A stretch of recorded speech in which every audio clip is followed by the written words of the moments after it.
All right, we're live. So we got a league match here today between Pacific Black Duck and Ravivas, who I think for both of these is their first match of the season, so there's no standings as of yet. Anyone's game to potentially take the lead in their division. We got kHz here co-commentating. Heyo. We're about to start game one. Yeah, looks like they should be getting into it. I'm not sure if they're having already starting bug or something. It says they were having some technical problems, but okay, they left and came back, so at least here we go. Alrighty, what do we got here? We got two pretty significant projects. Yeah, Cathedral is typically very strongly to trash. Guildhall is often very nice with money-ish things if you can get a lot of like silvers or coppers and stuff. What about this kingdom? Cathedral looks kind of dangerous here because you've got Catapult around. Catapult. Yep. Cathedral's one of the bigger setbacks to Cathedral is discard attacks. Because if you buy Cathedral and then you get a discard attack and the 3 cards in hand, you still have to trash a card, and so now you're functionally playing with a 2-card hand, which could be a pretty big limitation. So I think, actually, I would probably skip Cathedral in this kingdom. Like Spice Merchant and Catapult are decent enough trashing. And I think I'm just real worried about the discard versus Cathedral interaction. Yeah, I agree. I think you need to have a really good deck in terms of draw to beat out Cathedral hand size attacks, and that's just not there on this board. Yeah, you can definitely have kingdoms where there's discard attacks and you play with Cathedral anyway, just because trashing is so important. That being said, if there's reasonably close alternatives like Spice Merchant, then the need to get Cathedral is a lot lower, and the risk of the discard attack is a lot higher here. Yep. Now, there's really no good way to draw cards here. Bandit Camp and Vault together might look like a nice little combo, because like Vault's plus 2 cards, so it's like a moat, and Bandit looks like a village. But like Bandit's giving you a spoils every time. I'm saying Bandit, I mean Bandit Camp, but like the spoils takes up a spot, and so like Bandit Camp plus spoils plus Vault on total isn't really net drawing you any cards, because the one draw that you're getting out of that little interaction is going to drawing up your spoils. Yep. Now, although with Guildhall, that Bandit Camp gives you a coffer every time you play it. Yeah, so Bandit Camp might be worth doing anyway, because of the Guildhall thing, but it's not unless you have like a big hand size. Yeah. So they both open Cathedral turn 1. That's surprising to me. I mean, if I saw my opponent do that, I would certainly be looking to pick up a Catapult sooner rather than later.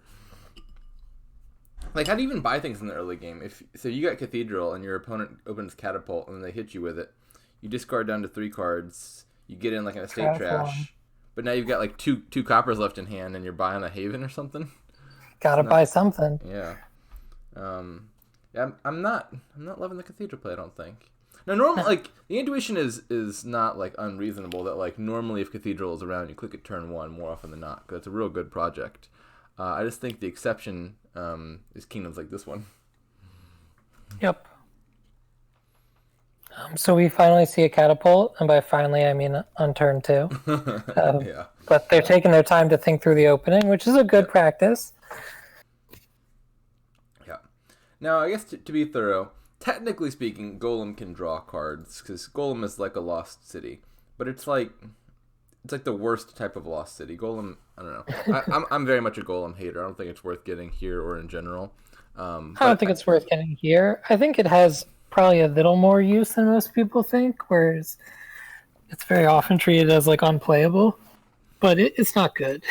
Oh, I'd put Golem in the close to unplayable category. I think I'm lower on it than most, but I find like it is nominally speaking a lost city. Like playing 2 cards from your deck is functional like getting 2 draw and 2 actions. And Lost City is a really good card, but Golem is like a cursed lost city because it skips over all your other lost cities, i.e. your Golems, and then has a tendency to find like terminal cards and then play them in some order you don't want them to, and so it just like always goes wrong. And then you like combo that with the fact you have to get like a potion to get it in the first place, and I don't know. I tend to avoid it like the plague.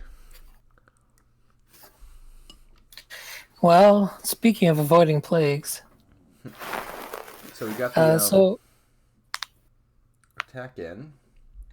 yep. Do you just trash the Spice Merchant now as ravivas? You've got Cathedral already, and your opponent's hitting you with an attack. I'm not sure you need to be trashing those coppers. Yeah, I'm not sure where this game goes. They're both attacking each other really heavily, but it's very hard to build while under essentially 2 different attacks every turn. Yeah, like, do you trash this silver for the attack? I think no. Like, the curse attack doesn't hurt. Just giving them food. Yeah, Yeah. If anything, the curse might help them. Your deck's gonna run out of things it can do really fast here.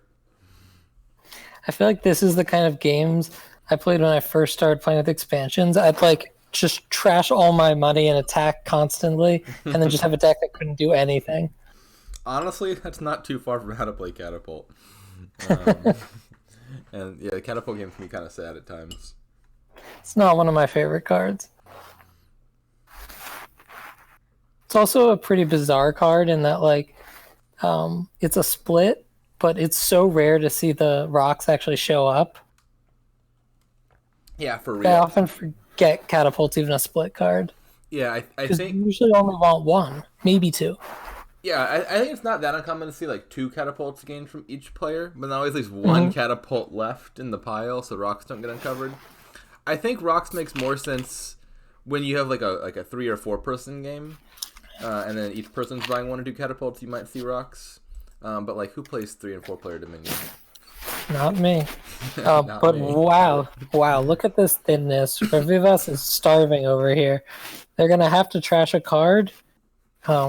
Like, what do they do? They're almost 4 cards left in the entire deck. Yeah, and This is not good. they don't have guild hall. They're gonna have to start buying copper.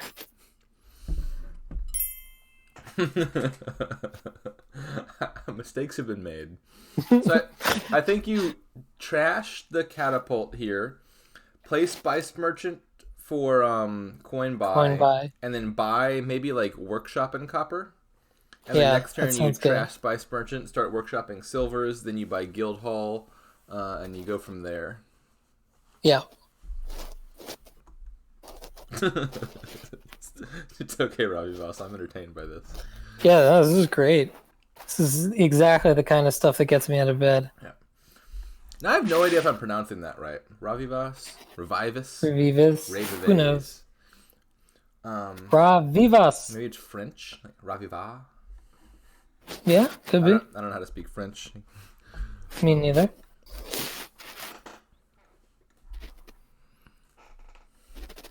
Okay, so here, I guess you catapult the Spice Merchant. Oh, they haven't trashed yet.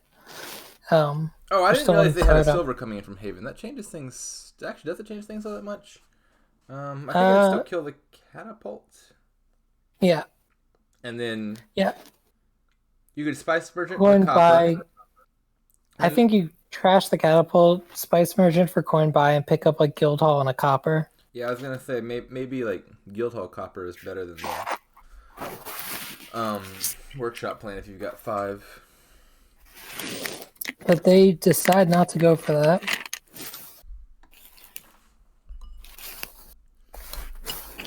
I'm not seeing where this line takes them. Like, you get into the discard attack, which does kind of hurt your opponent a little bit, but now what are you doing? Your deck's like non-existent.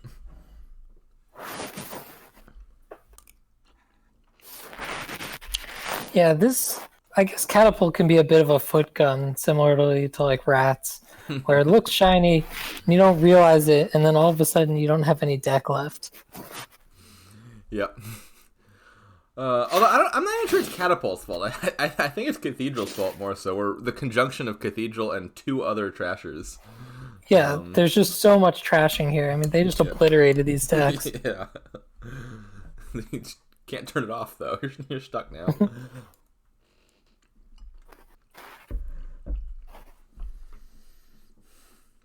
Alright, so this should be workshop? Yeah. I think so. You gotta start gaining things somehow. You trashed your only plus buy. Silver? What are you doing? Silver. Okay. See, the thing about workshop is instead of buying a silver, it gains you a silver, and you can use it multiple times. So it's scaling money. Like, you just absolutely got to start gaining multiple cards per turn from here, because you're losing a card every turn from Cathedral. So if you're only buying one card per turn, or like if you're buying Guildhall, you're getting 0 cards that turn. Your deck's gonna get thinner and thinner over time. Yeah, I don't really see a way to like get out of this. Like you can certainly keep attacking and spinning a bit. I guess Guildhall is the saving grace of sorts. You really need a workshop. Yeah, like I think the long-term goal is probably just like get Guildhall and then play some bandit camps, and then you're fine trashing spoils to Guildhall. Oh yeah, DZ. These decks can barely stand up on their own. Once they have green on their back, they're just gonna come crashing down. Yep. Okay, so this should be Guildhall here.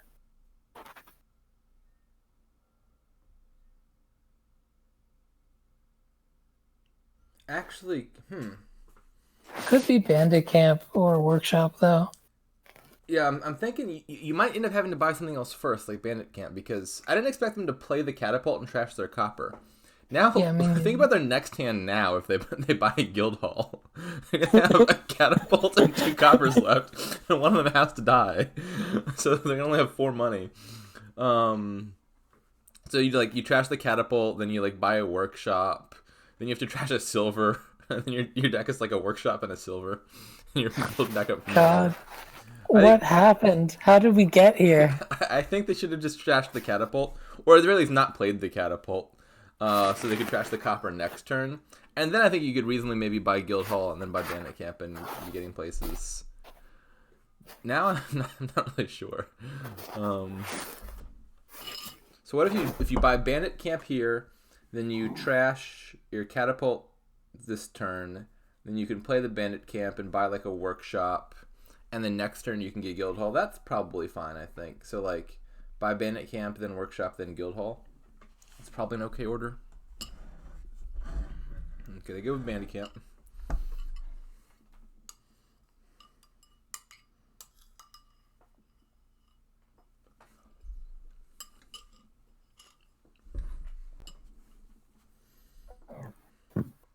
No, PacificBlackDuck's deck isn't looking substantially better. They at least have some things in there, and they've got a Workshop, but this turn isn't doing a whole lot either. They're both getting very close to pinning themselves. Yeah, it is, I guess, theoretically possible to like put yourself in an inescapable pin from Cathedral. Like if you have no cards left in your deck and you buy a copper, the next turn you have to trash the copper that you bought. Yep. So here we kill Catapult. Maybe you just get Guildhall first before the pin comes, and then you just buy copper and trash copper every turn, and then every 8th turn you can...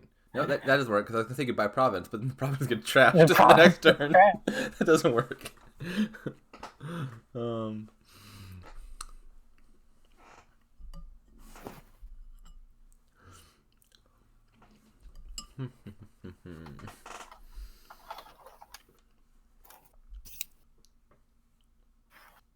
So PacificBlackDuck should be getting Guildhall this turn for sure.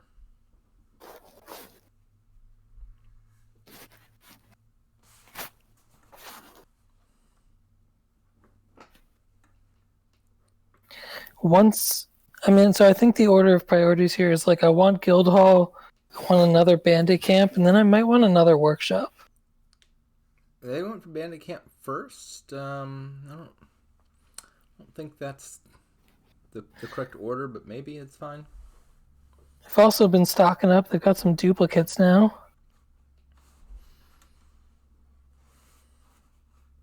Okay, another Bandit Camp buy. They don't seem to like Guildhall very much. Yeah, I'm kind of confused. Like, if you had Guildhall here, you'd already have a Bandit Camp in deck that's getting you tons of coffers. Maybe they don't realize that the Bandit Camp interacts with Guildhall. Like, they're not thinking of spoils as like a thing that triggers it. I don't know. Mm-hmm.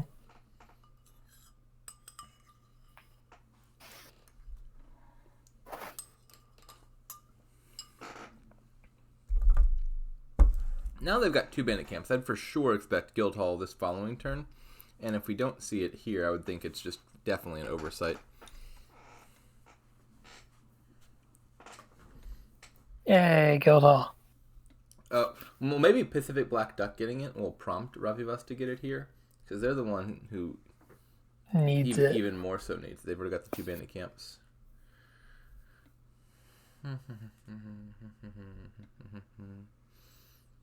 Maybe they're thinking about workshopping for something before playing the bandit camp.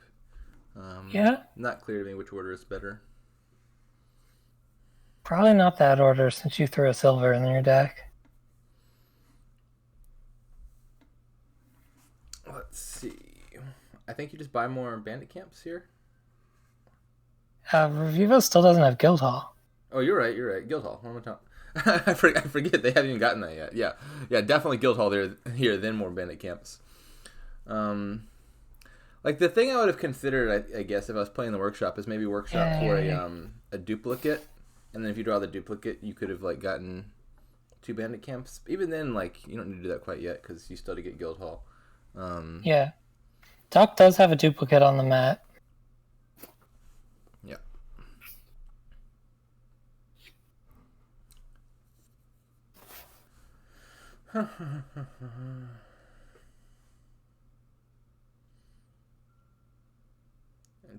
I don't know, probably just like workshop for more treasures. Yep. Stock up on those coffers a bit and take some more guild holes.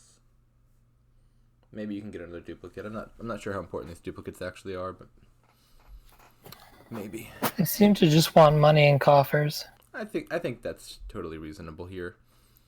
Dupes the bandit camp, like you were saying. Yeah, like I think you want to stock up on not stockpiles. You want to stock up on coffers a little bit more than usual before you start greening here, because as DZ said a bit ago, these decks will fall apart pretty fast with green in them because they take up like spots in your hand that you can't then trash to Cathedral. Yeah, they don't really have draw, so stop cards are a major issue. Yeah. Now, normally I think a common mistake that certainly I'm guilty of, and I think a lot of players are, is like when you've got something that generates coffers, like you're playing like with a bunch of bakers or with a Guildhall or something like that. The tendency is to like let your deck run too long before you start greening. Because you're like, oh, I've got all these coffers, this is amazing. And then like if you got more coffers than you can ever use, and the person who started greening earlier just wins because you don't have time to spend 40 coffers and 3 buys. Exactly, yeah. Now, here I think that's a little bit less true because the coffers are going to become pretty necessary as the decks start to crap out. But definitely, I guess that's still a thing to think about. Well, speaking of the deck starting to crap out, here's Ravivas buying a Prov and instantly seeing it in hand. Yeah. That might be a turn or two early still. We'll find out. It's not crazy, but it does feel a little early. Like, I want to somehow get a little more food in my deck. I kind of want a second workshop. Yeah, I would not mind workshopping for workshop here.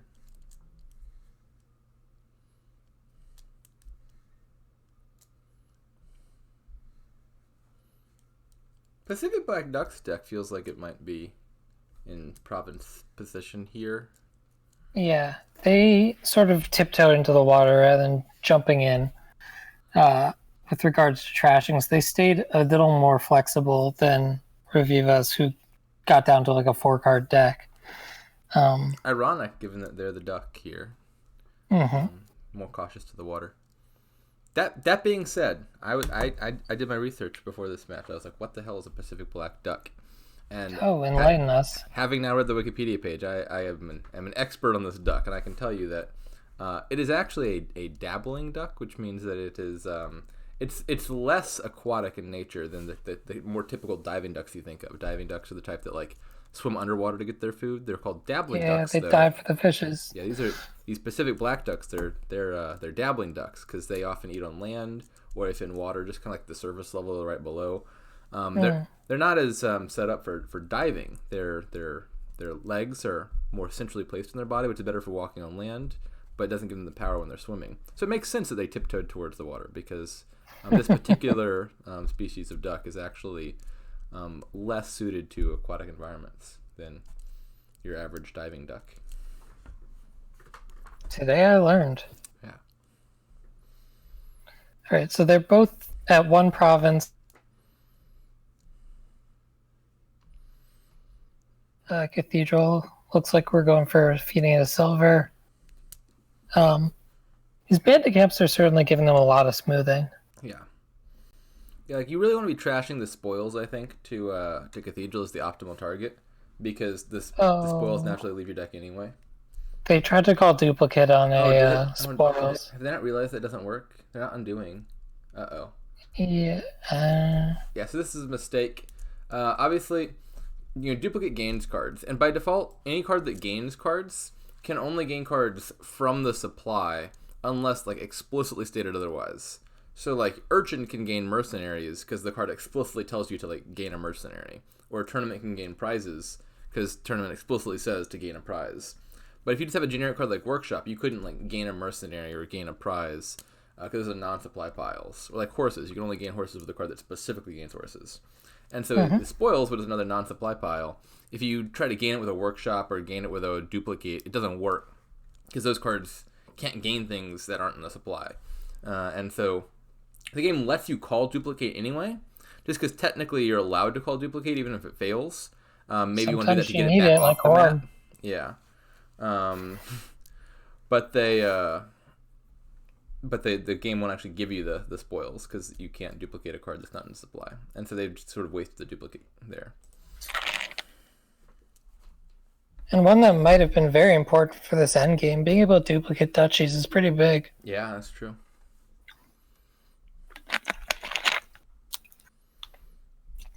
And yes, they did DZ. I don't know, spoils come and go. Coffers are forever.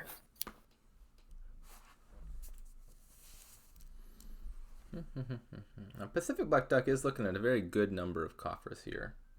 Yep. Is this just like Workshop for a State by Duchy? Man, that duplicate would be...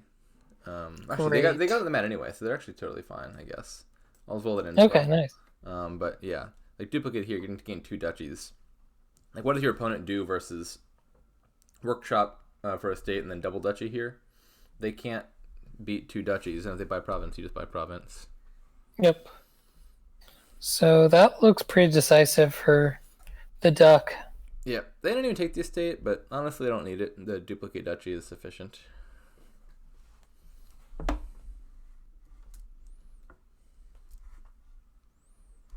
Okay, let's throw something in the shuffle. Going back to catapult. Not sure if you're ever going to see that, but maybe. Do you even want to see it? Does it help you? I don't know. Because bear in mind, like, something worth considering is Catapult does hand size attack yourself. Catapult itself takes up a card in your hand and it trashes a card in your hand. It's minus 2 cards. Yeah, you're only playing, like, if you cathedraled and then you catapulted and then you trash something, you've only got two cards left in your own hand. And so it can be nice if you've got like a big engine, like if you've actually built your deck up to keep a catapult around and get the attacking consistently. Because a hand-size attack of 2 cards to yourself at the end of your turn hurts a lot less than a hand-size attack at the very beginning, which could prevent you from ever kicking off in the first place. But in a kingdom like this, where you're not really getting your deck any bigger, or your hand any bigger than your starting hand, I'm not sure that like hand-size attacking yourself to also attack them actually gets you anywhere.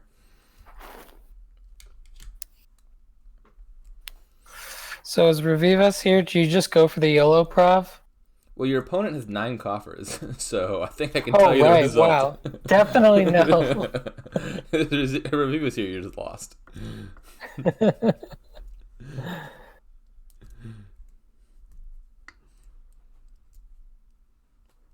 It looks like Duck is nicely ahead in the Duchy Dance, though. But Duchy Dancing with Cathedral and limited gains are pretty weird. Yeah. You can end up really running short on resources. Cathedral decks do not often play the long game very well.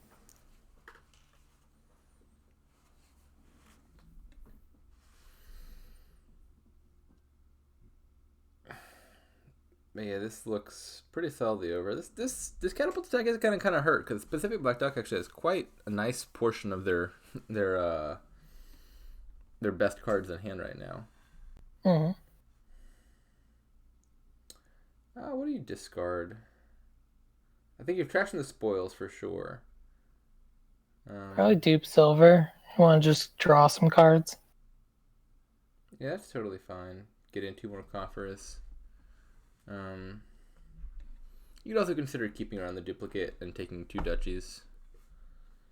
Yeah, that's a good point. That's probably a better line. So, yeah, discard the silver for sure, and then either a duplicate or a bandit camp. Seems best to me.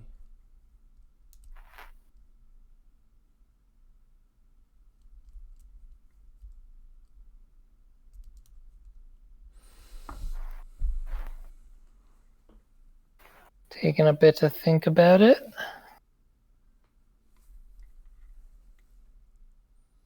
Okay, so interesting. They did not discard the silver. This looks like they're going for the duchies. I think I would have played the I'm bandit guessing they're camp. gonna trash too. What happened? Okay.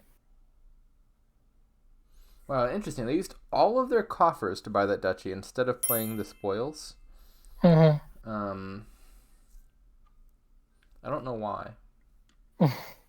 Guess they're really concerned about having enough cards in deck. That's true. Yeah, like half their deck is green cards now. Yeah. I'm not sure that that's a resolvable issue at this point. I think the damage was done a while back. Yeah. Yeah, just take 2 more duchies here as PBD, I think. Oh, no, they go for a prov. That works too, I guess. So here, do you sack a duchy?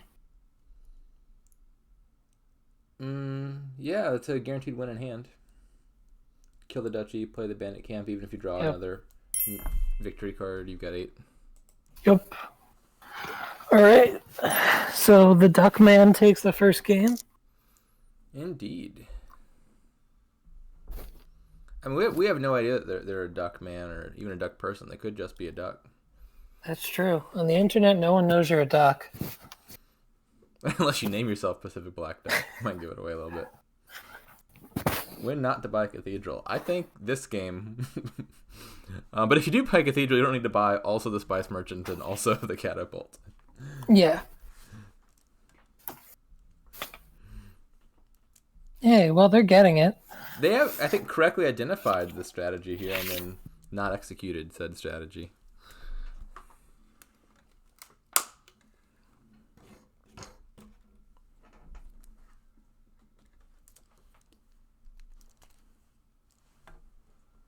Honestly, like, even the Cathedral only deck wouldn't have been so bad if you hadn't also gotten super thin otherwise. Like, maybe you just use Cathedral and then get to Guildhall early and you play with a smaller hand, but you're getting a lot of coffers. I think it's the combination of all the trashers with Cathedral was just the perfect storm. Yeah, knowing when to skip Cathedral is, like, not trivial for sure. But on a kingdom with no draw and a very strong openable hand size attack, I'm pretty sure it's a skip for me. All right, anyway, on to game 2. They're not rolling the strongest kingdoms here. No, this looks pretty money-ish. Yeah. I think you're just playing like Jack money here. Like Jack of all trades does really well versus the cursing attacks, I would think. You know? Does great versus torture. I might still want a witch. Torture looks real bad with Jack of all trades. Old Witch definitely in contention. As 5/2, I guess you have to think about Old Witch versus Band of Misfits, because Band of Misfits is just like Jack but with some flexibility. And it's not obvious to me. 4/3 I think is just Jack Ratcatcher for sure. Yeah, agreed. I think I'm opening Rich Ratcatcher. Wow. Witch Ratcatcher on 5/2, but I definitely see the argument for Band instead. That's a tongue twister. Can you say Witch Ratcatcher 5 times fast? Witch Ratcatcher caught Witch Rat. Yeah. Yeah, PBD for sure has the more difficult decision here. We'll see if they go for Old Witch or Band of Misfits. It's not obvious to me. I don't think. I don't know, I think I might open Band of Misfits anyway. I don't know. I'm torn. Like on the one hand, Jack of all trades does so much early. On the other hand, giving your opponent a curse while they're still trashing estates is like the best time to do it. They have nonetheless chosen to make the wrong decision by Torturer. Yes, Torture is not the move here. Is there an Atlantic Black Duck? That's a good question. I do not know the answer to that, but I do not know of an Atlantic Black Duck. The Pacific Black Duck exists in like the Southwest Pacific. This is like the Australia, Indonesia, New Zealand region. So I guess it would be a little surprising if there was a duck that was related to it that was in sort of the opposite side of the globe. But ducks are kind of found on every continent, so maybe there is an Atlantic Black Duck somewhere.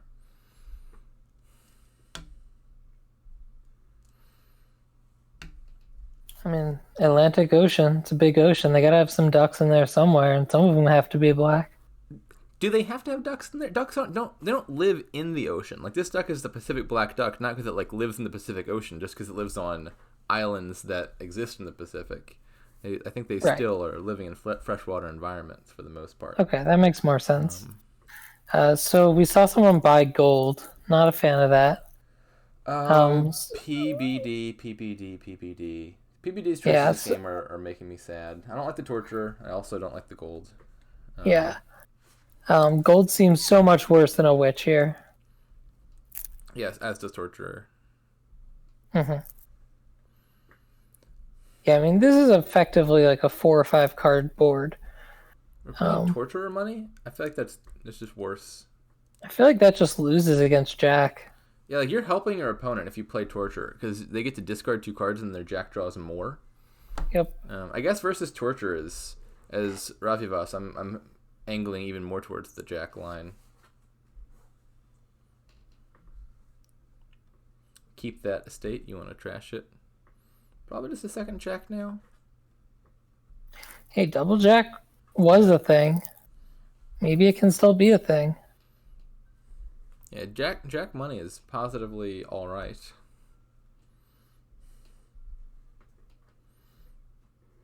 And now as PBD, you kind of want the Jack of all trades, but then you're starting to look over-terminaled. Mm-hmm. Silver. Okay, yeah, so they're worried about terminal space, I suppose. Yeah, my money is on ravivas this game.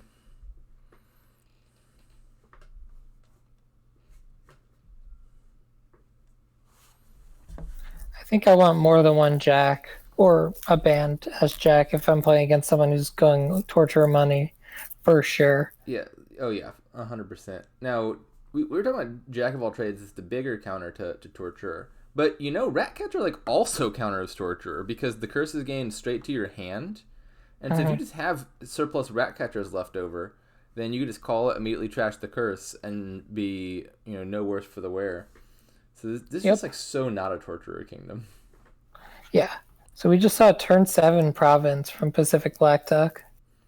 Yeah, honestly, in the abstract, provincing turn 7 is not unreasonable here. These are going to be very simplistic big money decks. So, normally provincing early is usually a big mistake, but this is one of those exceptions. That being said, interesting. They're both playing Torture rather than Witch. It took me a long time to understand why Old Witch was better than Torture, because Torture just mentally is such a guard break. I mean, it just makes you feel so crappy to get hit by a stack of them. No, they're not both playing it. It's just PBD has 2 of them. Yeah. Wait, really? For some reason I thought... Am I mistaken? Let me search it. No, you got me. Yeah, definitely. PBD got 1. Yeah, no, you're right. Yeah, 4. They have 2 Tortures. Yeah. Well... I don't like that choice to discard there is ravivas. I guess they were just planning to buy gold anyway, but you could have just taken the curse, trashed with your Ratcatcher, and bought a province. Mm-hmm.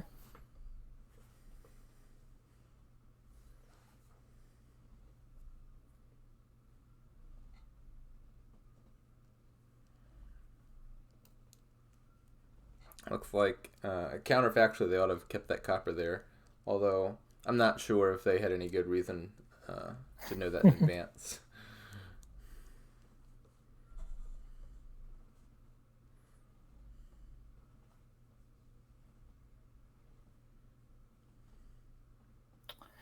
More gold. I don't really think I want gold in this deck. I want some old witches, and I'm fine with Jack generating some currency for me. I think often the like Jack money strategy buys a gold or two on its later province. But like Sure. part of the benefit of the Jack of all trades thing is it just puts a lot of silvers in your deck, so you don't have to spend a lot of turns buying treasures. Yep.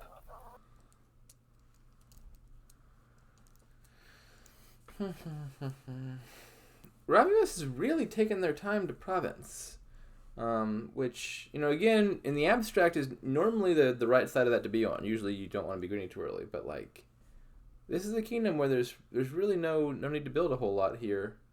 They really need there's to just not get much to to scoring. build too. Yeah, so province here for sure.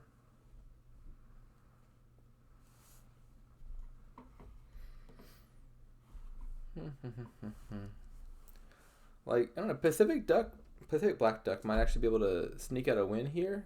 Like they got the points lead, and so if they province back and forth here, PBD will end up winning. They'll just need to hit 8 one more time. I think like the torture thing really should not be beating Jack, but I think Ravivas was just like, a little bit lackadaisical to actually get to scoring.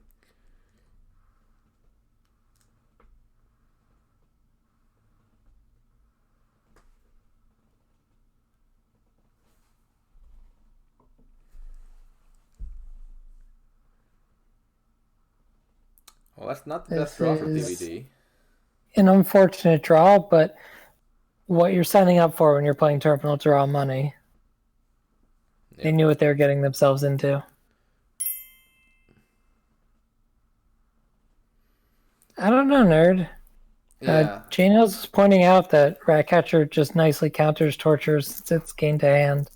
Yeah, like in this context, this past turn, it was totally fine. I think discarding the error was fine. You had 8 anyway.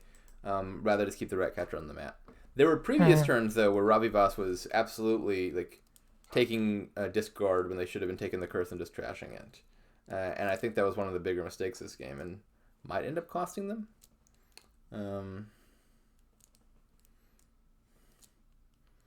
That being said, that last turn from PBD has, I think, really taken him out of the driver's seat. Are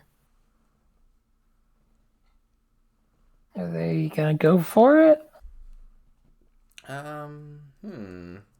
They played all their money. No, still just grab a duchy. I think it might have been reasonably gambled there, just because like the torture deck is not the one that holds up better over the longer term. Your opponent's consistently adding more silvers, and you are not.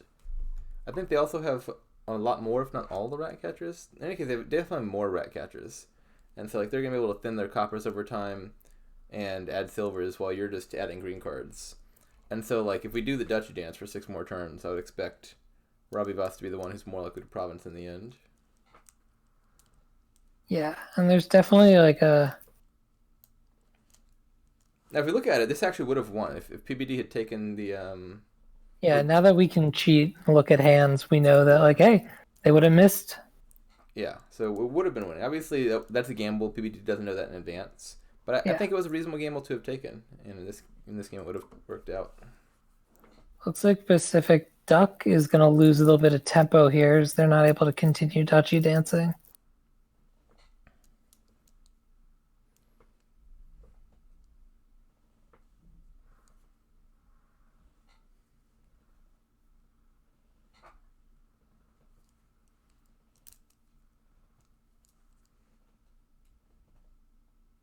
Really doesn't matter here, one way or the other. You're probably just buying duchy.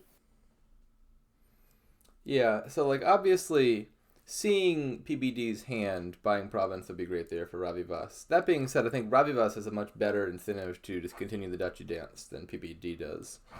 Agreed. So no need to be risky there. Buying duchy is totally fine.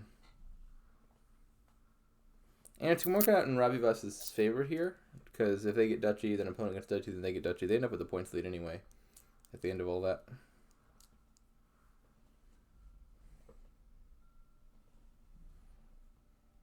Bit of a sad jack. Yep.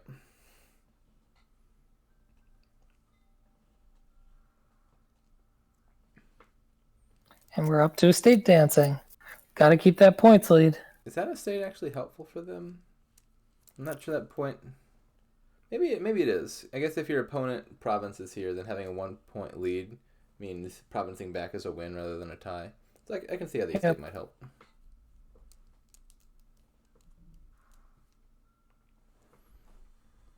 Does PBD go for it?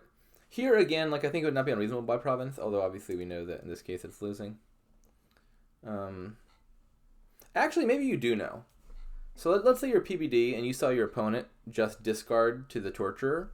What does that tell you? Like if they'd needed some amount of money, they could have. That was the game. You finally went for it and just lost. Yeah.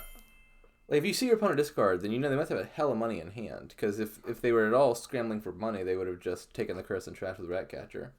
And so I think that might have given you some evidence that your opponent was discarding down to 8 in hand. What if that was just a bait, though? Yeah, they're tricking you into buying the.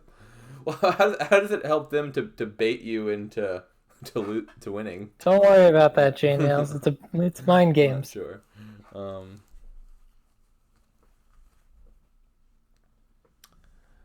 right.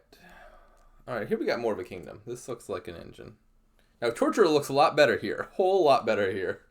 Wow. Yeah, this is a torturer kingdom. Yep. Torture looks great here, especially with Haunted Woods. I can set up some brutal stuff. Yeah, so this is one of those kingdoms where you're and no trashing. You're not greening early. I would not touch a green card until curses were empty. I want to. Who needs to green when I can lock my opponent's deck with curses that they can never trash? Yeah, give out all the curses and then start playing Haunted Woods, so they're stuck with those curses every turn. That sounds like pain. Weirdly enough, after the curses run, the torturer attack might start becoming friendly, because you'll want the ability to like discard the curses from your hand, so as to not have to top deck them again with Haunted Woods. That's pretty funny. I think the opening here, probably for me, just silver exploration is like a really good way that's what I was thinking. In fact, I think it's literally impossible to not hit 5 with silver exploration. Because like even if you bottom deck to silver, you'll have a 4 copper hand that you can then use your coffer on. Yep.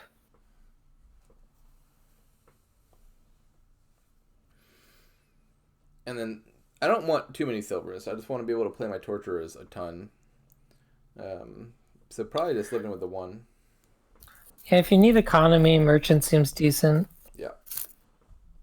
Squire also can gain some silvers for you. If you want them. Yeah, I don't think I even want the silvers. I think I just want a deck that lines up torturers as frequently as possible. Okay, we see them taking Explo on turn 2. Yeah, I like that. I like it as well.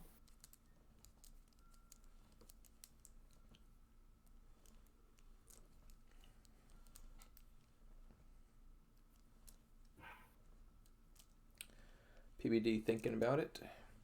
Exploration also has the nice benefit of like if you ever have a sad hand where your opponent attacked you a bunch of torture and you had to like discard down to nothing, it'll literally at least be a little bit less sad if you can just like pass your turn and still get a coffer and a villager out of it. Yeah, who's the sucker now? And then you just do that 8 times in a row and then you buy province. And with no cathedral around, that time it actually works. Golden deck.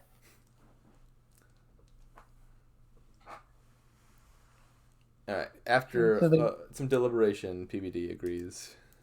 Yeah, so I think everyone came to the same consensus on the opening here, which is interesting to see. With 4,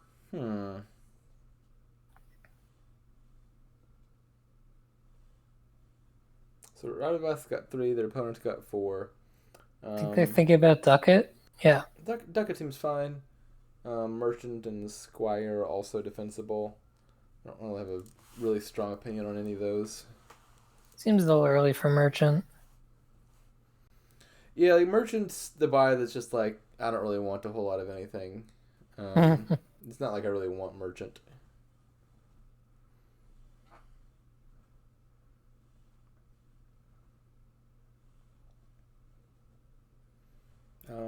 There's ports here. Yeah, ports seem fine.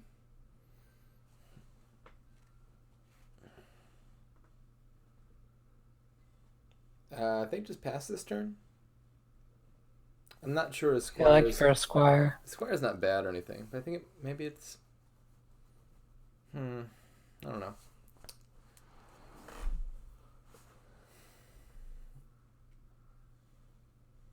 Certainly would help to have some more villagers banked. But on the other hand, squire's a village, so Yeah, I mean like the previous turn when they bought the ducat squire there seemed all right. Like you like the flexibility; it can be plus buy when you eventually need it. Now they've already got the ducat for the plus buy. I mean, squire's still not bad, but I was more strongly considering just passing there for the coffers. Um,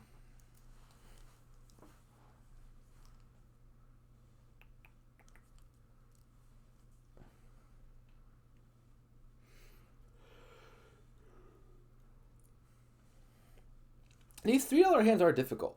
Like yeah. ducat, squire, merchant, and nothing are all defensible considerations.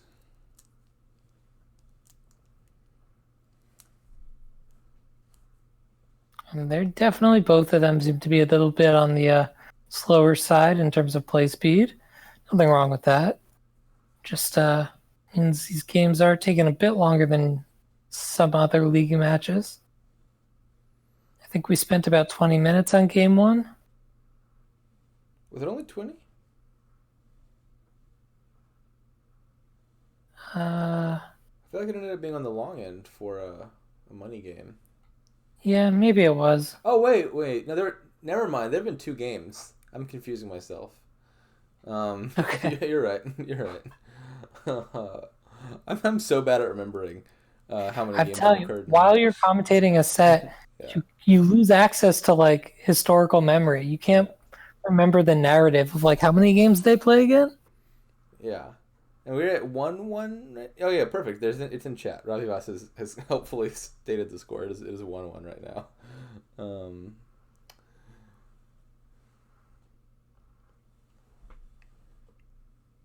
So yeah, we're at turn 7, and they both only have one torturer. I want some more of the torturers. Give me more red guys. yep. Undo. Uh, Why are they undoing that? I don't know if I'd grant that. They just drew. Yeah, that's a weird undo in the first place. Oh, I see. That's fair. It was just a Okay, misclick then. I'd grant it. But are they stopping here? I mean, I would think that you draw one. Maybe saving the villager's worth it.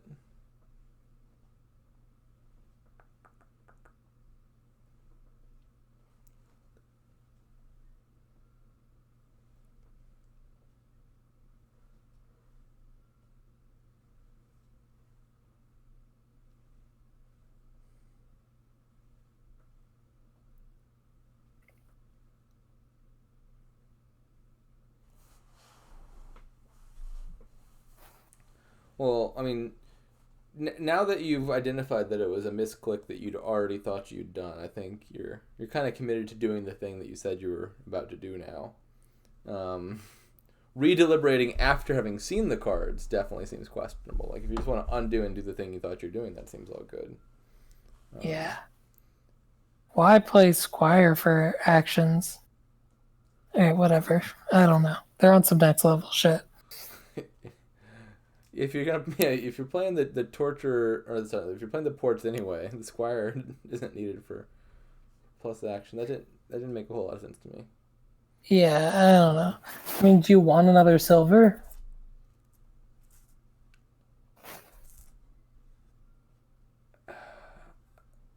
I mean, it's not even necessarily worse or anything. Like, more than likely, you don't want a silver and you don't need the buys. But like, why would you just commit to playing the squire for plus action when you just know for sure that's the one that can't possibly help you?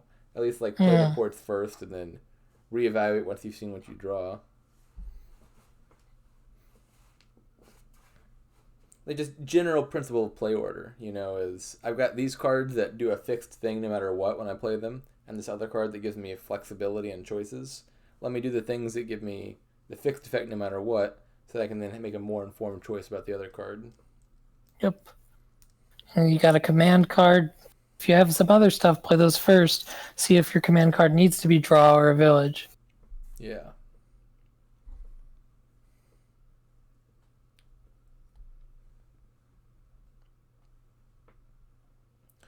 Alright, we're going to get to see a double torture attack here.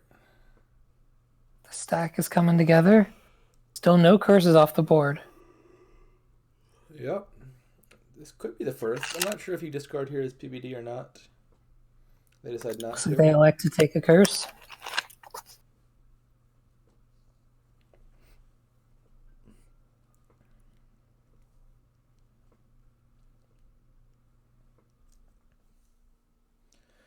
I think you just discard for arena points here. This is actually not. Actually, this is another reason to not play that squire. Is they could have decided they didn't want to use the squire at all after drawing like 5 money from the first 2 ports, and so they passed up the opportunity to discard to arena by playing a squire early. Yeah, since squire doesn't draw, you always know exactly if you need it or you can safely discard it. Yeah.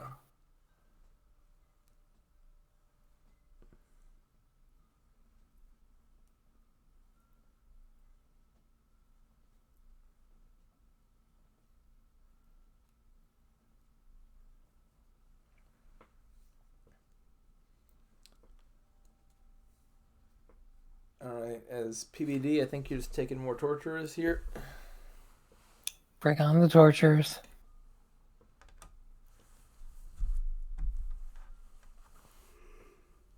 So when do we want to add some haunted woods? I don't know exactly. I was just thinking about that. Like, on the one hand, early haunted woods could help you line up a bunch of torturers. I feel like 3 torturers can honestly hurt more than like thrice as much as a single torturer, because often you have like some junk in your hand that you're fine discarding like once, but then the next torturer is like guaranteed curses, or they're reducing your hand down to like enough that you just like don't have a turn. And like haunted woods could help you line up like a few big torturer turns where you play a bunch of them all at once. On the other hand, the attack, I guess, doesn't hurt all that much when you're likely to be discarding the junk early anyway, with their torture attack, or with your own. When you play Haunted Woods and you also play Torturer, your torturers are allowing them to discard their junk, so your Haunted Woods doesn't hit. Yeah. So I'm not totally sure whether Haunted Woods is better than another Torturer or not. Now is about the time that I think it starts to look pretty reasonable to add Haunted Woods, but I'm not confidently going to say that it's better or worse than more Torturers.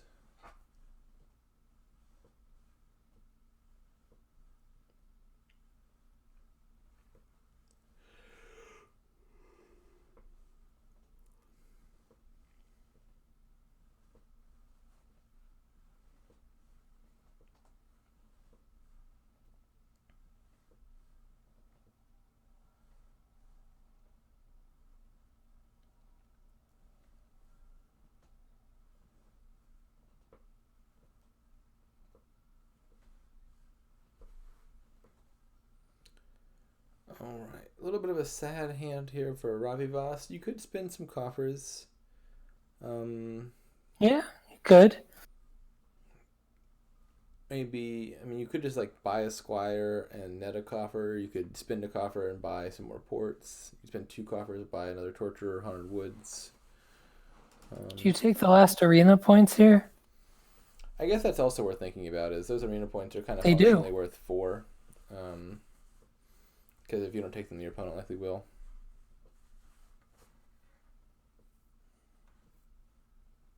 Well, this is a sad hand that is about to be just as good, but only in 3 cards now. Yeah, I think just taking the Villager is also a pretty reasonable choice there. Yeah. As DZ points out. That's actually a really lucky Torturer draw there. Drawing none of your action cards.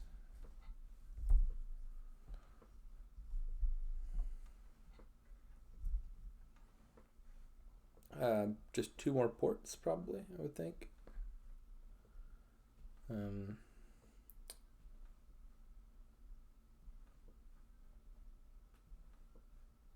More torturers. What is the village situation looking like?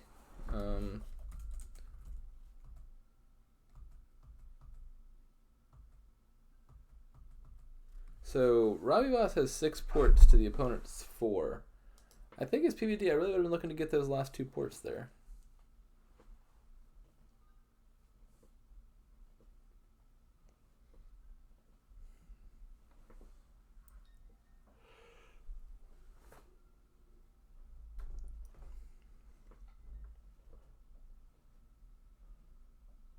A lot of slow thinking going on in this match. I'm not entirely sure what they're contemplating. Here, I think I'm for sure just passing. Yeah, I like that. You know you're a bit over-terminaled here. You got a bunch of torturers down there, and you might have a hand just like this one where you really need that villager. Yeah. And like if you bought a squire, that squire's not going back into your deck in time because you're at the top of a shuffle. To take the villager immediately helps resolve the short-term terminal collision that's about to come up. Yeah, villagers are just such nice.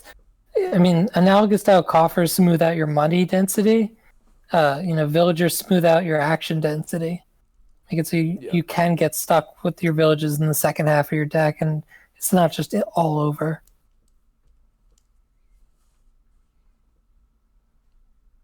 What's the torturer count? Let's see.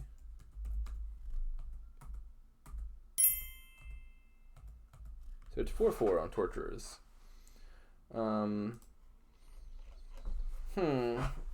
Yeah, the ports are not unreasonable. You'd also consider torturer, haunted woods. I think I'm clicking on one of those 3. Yeah, they all seem fairly reasonable. I do kind of like denying them ports because this game looks like it's going to last for a while longer. Yeah. Yeah, it's a pretty reasonable buy right there. Make them eat squires. PacificDuck not finding any of the villages. Well, now they're finding the village. Just a little too late. A little bit. But like, what do you buy here? Probably nothing. Actually, no, but you probably have to buy a squire now. Now that you know that your ports are stuck at 4, might need to start on those squires.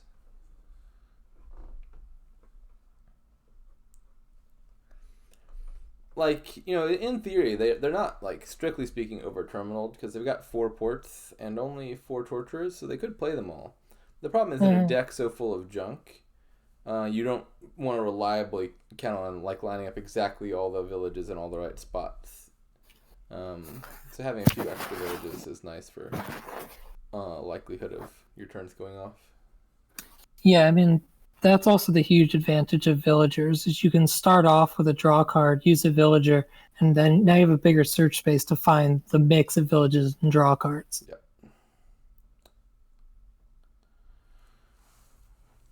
As Ravivas, definitely a draw card here. Again, you still have this Torturer versus Haunted Woods question to ask, and I'm not totally sure what the answer is even now. I think I'd start be thinking about Haunted Woods right now, though.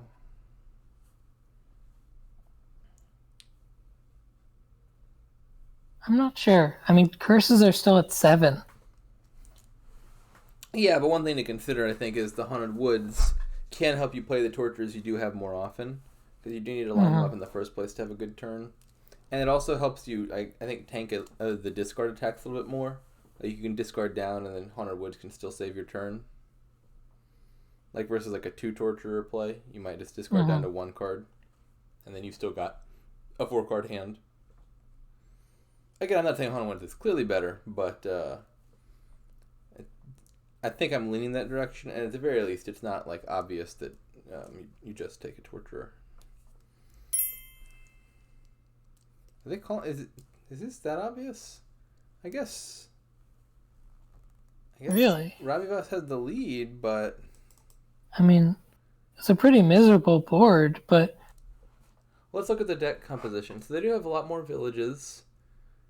And they have one more torturer and one less curse. Like, yeah, I would grant they have the lead there, but that doesn't look like a game over lead. agreed. Like, these decks are just like very similar looking. Especially because, you could give out 5 curses in a turn. Yeah. Like, I want to see where the curse split lands before I'm even thinking of resigning. Yeah, like, you could have a good shuffle where you line up all your torturers and then maybe they dodge.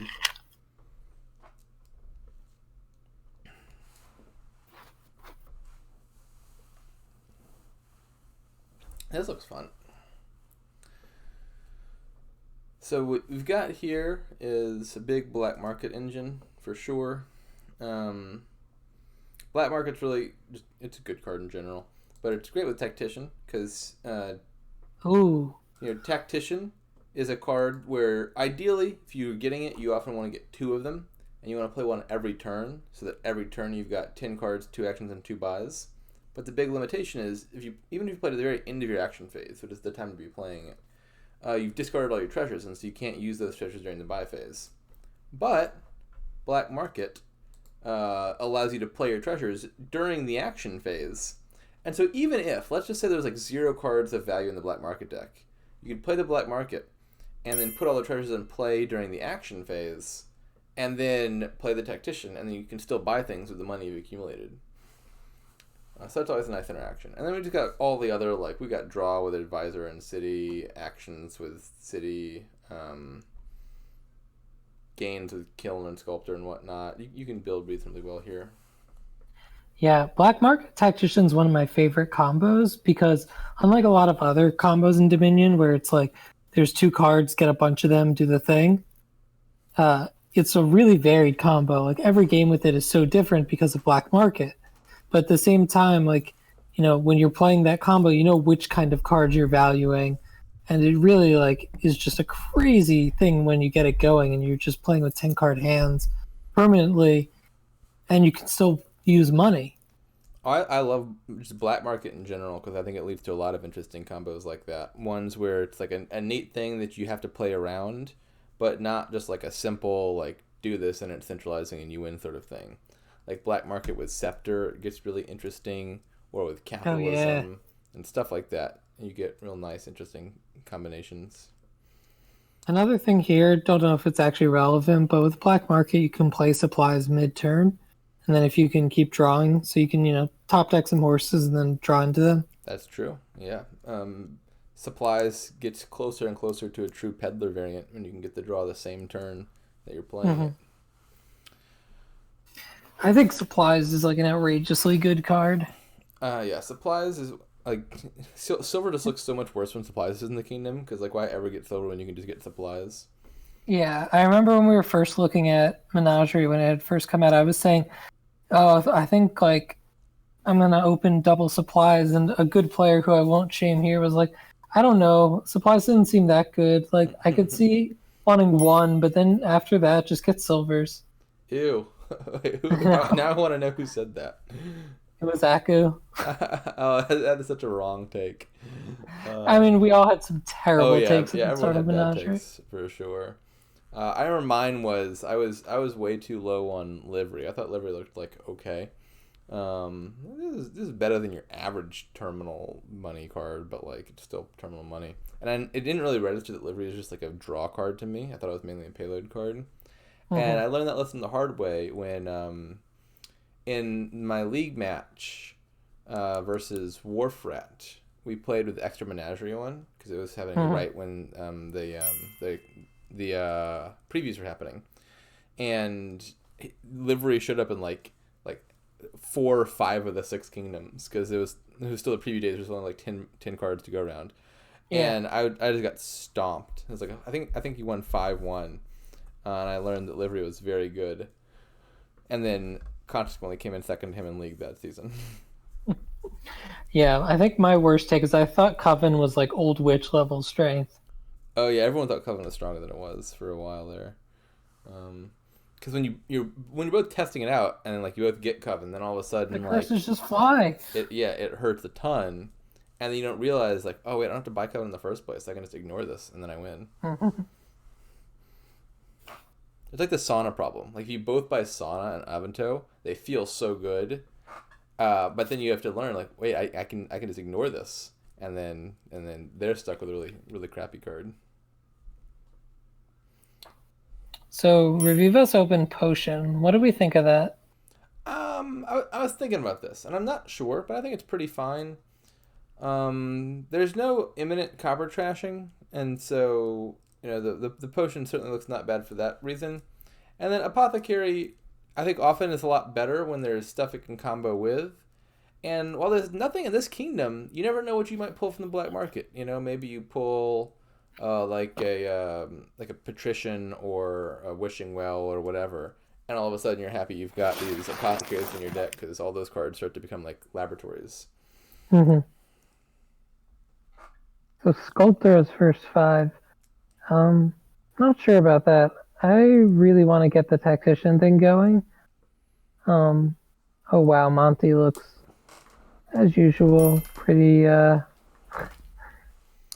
centralizing. Sometimes I forget not everyone has that card banned. That looks painful. Yeah. Yeah, I don't mind the Sculptor's first 5 because like sculpting supplies seems reasonably good. Yeah, that is actually really good. Yeah, definitely tactician sooner rather than later seems pretty fine with black market around. Like here, sculpt supplies, no question, and then you can buy 5. No. The advisor looks so much No. sadder. That looks depressing by contrast. Advisor is not the draw I want to be using here. I mean, I might get some, but it's seems. If you were to offer me a free advisor, I'd probably put it in my deck over not. But when you aren't thin or anything, your advisor's often just going to be discarding a lot of your good cards, and you're going to be really sad.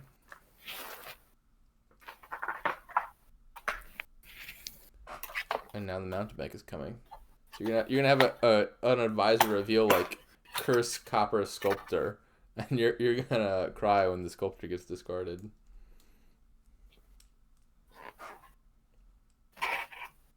Yeah, advisor and envoy, I guess, really shine when you either have a very thin deck or a deck with a lot of redundancy. Yeah, like advisor. Like, look at this. This is exactly the sort of thing I was talking about. You got two junk cards in the apothecary, and say goodbye to the best card in your deck right now. Second advisor reveal is pretty fine.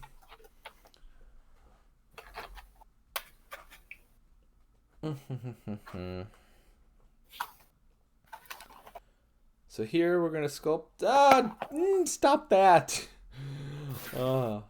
Yeah, oh no! That should have just been another supplies, and instead it was another advisor. Sculpting supplies looks great, especially because you're definitely gonna want those villagers, Yeah. To play with until you've got your double tack thing set up and maybe some cities. Yeah, like the villagers could help on a turn where you have like your black market and your tactician, but no villages, and you want to play the black market first and then the tack. Yep.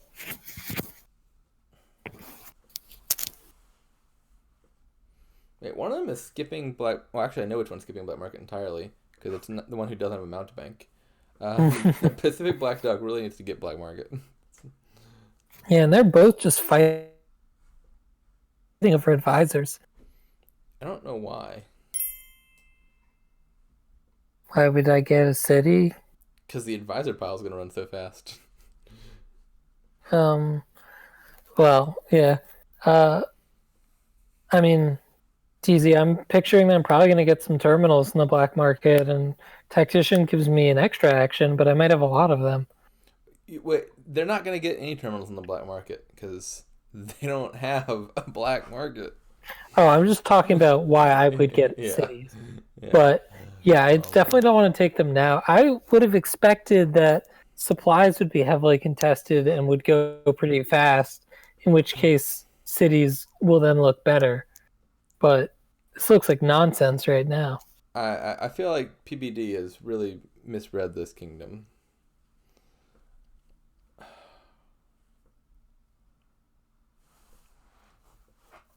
Hey, there you cut mid-sentence. I did. Yeah. I was saying it looks like PBD has really misread this kingdom. Hmm. This is a black market kingdom if there ever was one. I mean, most kingdoms black market are black market kingdoms, but this is not an exception to that rule. Yeah, tack definitely makes it non-skippable. All of these cards look good for ravivas here. Minstrel or Gear are both highly worth considering. I think I lean Yep. towards Minstrel, and then you can buy apothecary supplies. Honestly, all three of those cards look great here. Yep. Native Native Village is. Village. Oh, go ahead.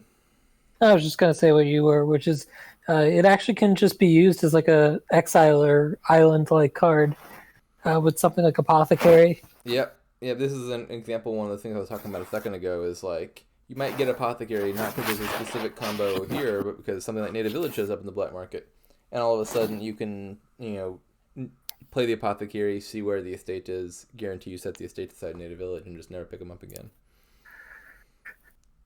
But yeah, all of those look very nice. I think Minstrel's the best. Minstrel's really well when you have no trashing because it sifts through so much junk for you. But man, Hmm. Gear and Native Village are certainly cards I would not mind having at all.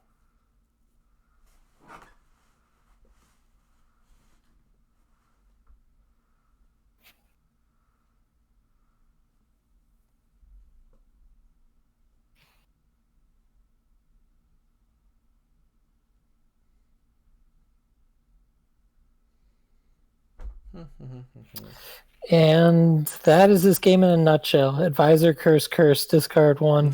Yep. Now one note about play order, PBD did this right, but maybe it's not obvious. You get a hand that's got 3 cards left in your deck, and then like a city and some advisors in hand. You want to play the advisors first because presumably your opponent's going to discard a good card, and you want to get that discard in before the shuffle gets triggered, so that Hmm. discard the discarded good card is going right back into the shuffle before you trigger it. Whereas if you play the city first, then your advisor is going to trigger a shuffle, and whatever card gets discarded is going back down to your discard after that shuffle gets triggered, and it's missing out on the whole shuffle.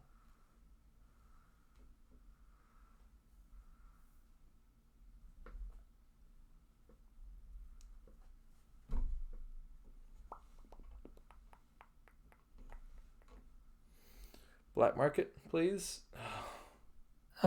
Does Pacific Duck have a black market, or does Revivas have two? Let's find out. Ravivas is 2. Yeah.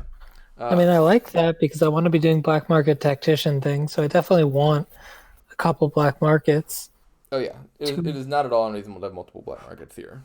As PBD, I would have been sculpting a black market there so I could play it this turn. Mhm. I'm just not seeing what their deck does. What do you buy here? Province, apparently. Is it provincing time? I don't think it's provincing time. I feel like your deck is just gonna get eaten by Montebank and And your own other stuff he advisors, finds in the Blackwood. the Black Woods. The Blackwoods, which is apparently a combination of black market and haunted woods.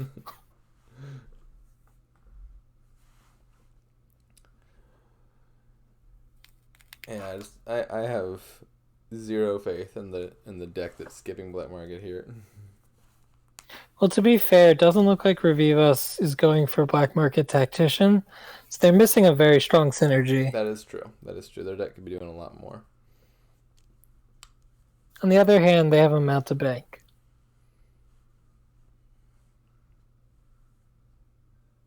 What will we see this time? None of these is amazing. You can take the village, I guess, and still afford tactician. Yeah. Grave robber might be. There's nothing of interest in the trash. If there were like trashing attacks or something, like I don't know, knights, then grave robber could be nice. But Without any way to like really gain actions, besides just buying them, I don't really see Grave Robber. you could grave rob horses maybe. There we go. Okay, so there is something. I suppose there's Kiln too. No, I mean a good argument for village, I guess, beyond just the fact that villages are more reliably good here, is that you have to spend coffers to get tactician if you also bought the grave robber, whereas with village you don't have to. Hmm. I guess you're probably spending coffers either way, because if you're buying the village, you're probably buying like supplies tactician. Yep. But yeah, I think I would take village supplies tactician. I wouldn't hate grave robber tactician. They take neither. Fascinating. What do they want to buy? Okay. Kiln advisor. Oh no. I don't like that nearly as much. Kiln tactician could be defensible.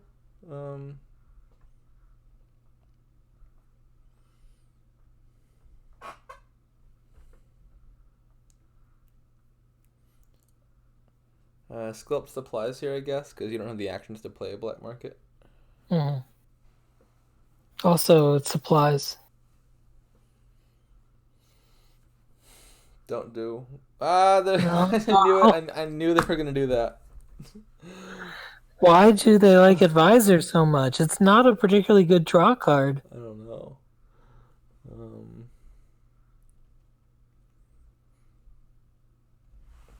Now, do you? I would buy apothecary here.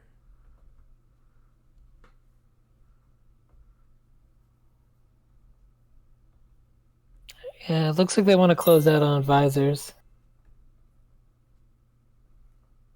So it's like they don't realize sculpture can get you anything but advisor. Yeah, sculptor is just being used as artisan right now.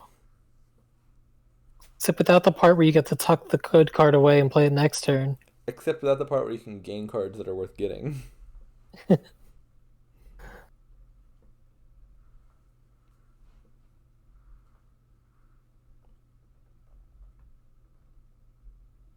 yeah, this isn't even like artisan level. This is just a workshop. Yeah.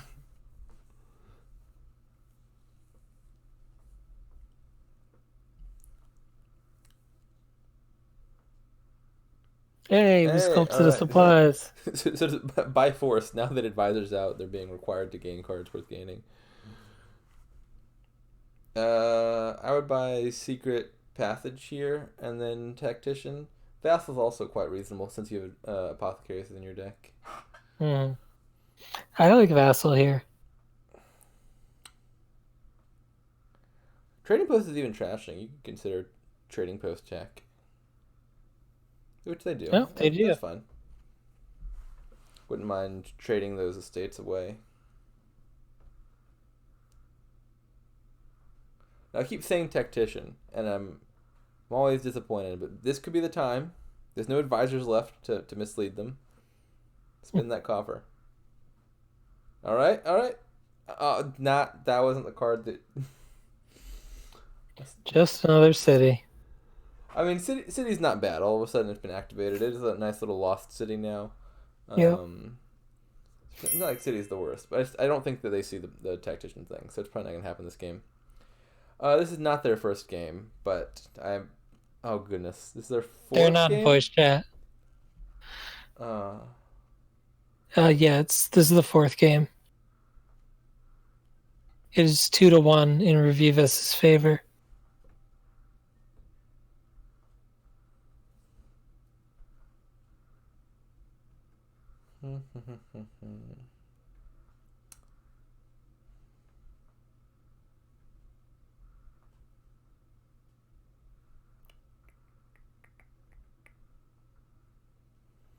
Looks like it's about to be 3-1 in Ravivas' favor.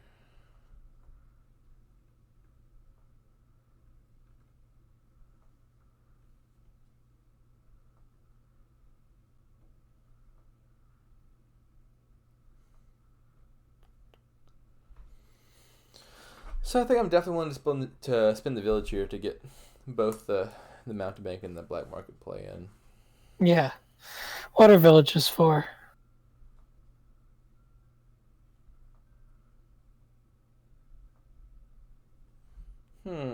Isn't There's your boy. worth getting? Transmute. I mean, like, transmute is not bad here. I'm looking at it. It's not that crazy You've here. got a potion that you don't really need to spend, and it doesn't gain you more transmutes if you trash coppers. So you can just like trash coppers straight up. I mean, neither Distant Lands nor Coven is amazing. I I would honestly, like, unironically be seriously thinking about transmute here. I mean, yeah, I'm thinking about it too. I don't really. I think I like it. Take it. Yes. Yeah. Okay. Yeah. We're still no tactician, but they bought a transmute, so they get a pass this turn. This game should be over pretty quickly because once those cities empty out. Oh, now that transmute's in there, yeah, this is done for. Oh yeah. That's the power card right there.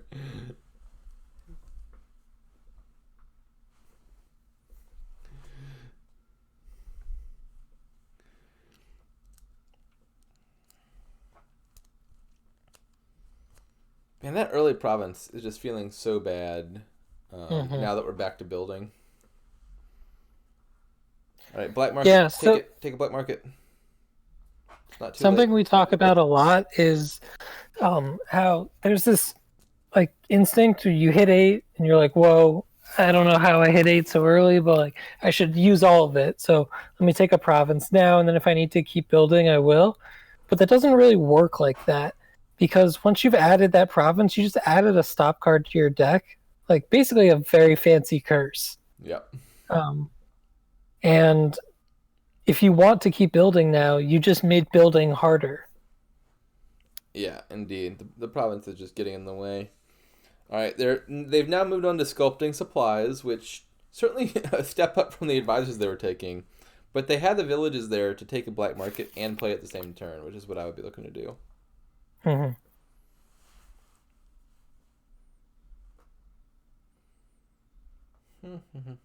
I think I'll play advisor here. I mean, all three of those are good. I'm not sure. I'm not sure whether you play the horse and then the advisor. It's like they do. Interesting. They are a little over terminaled this hand.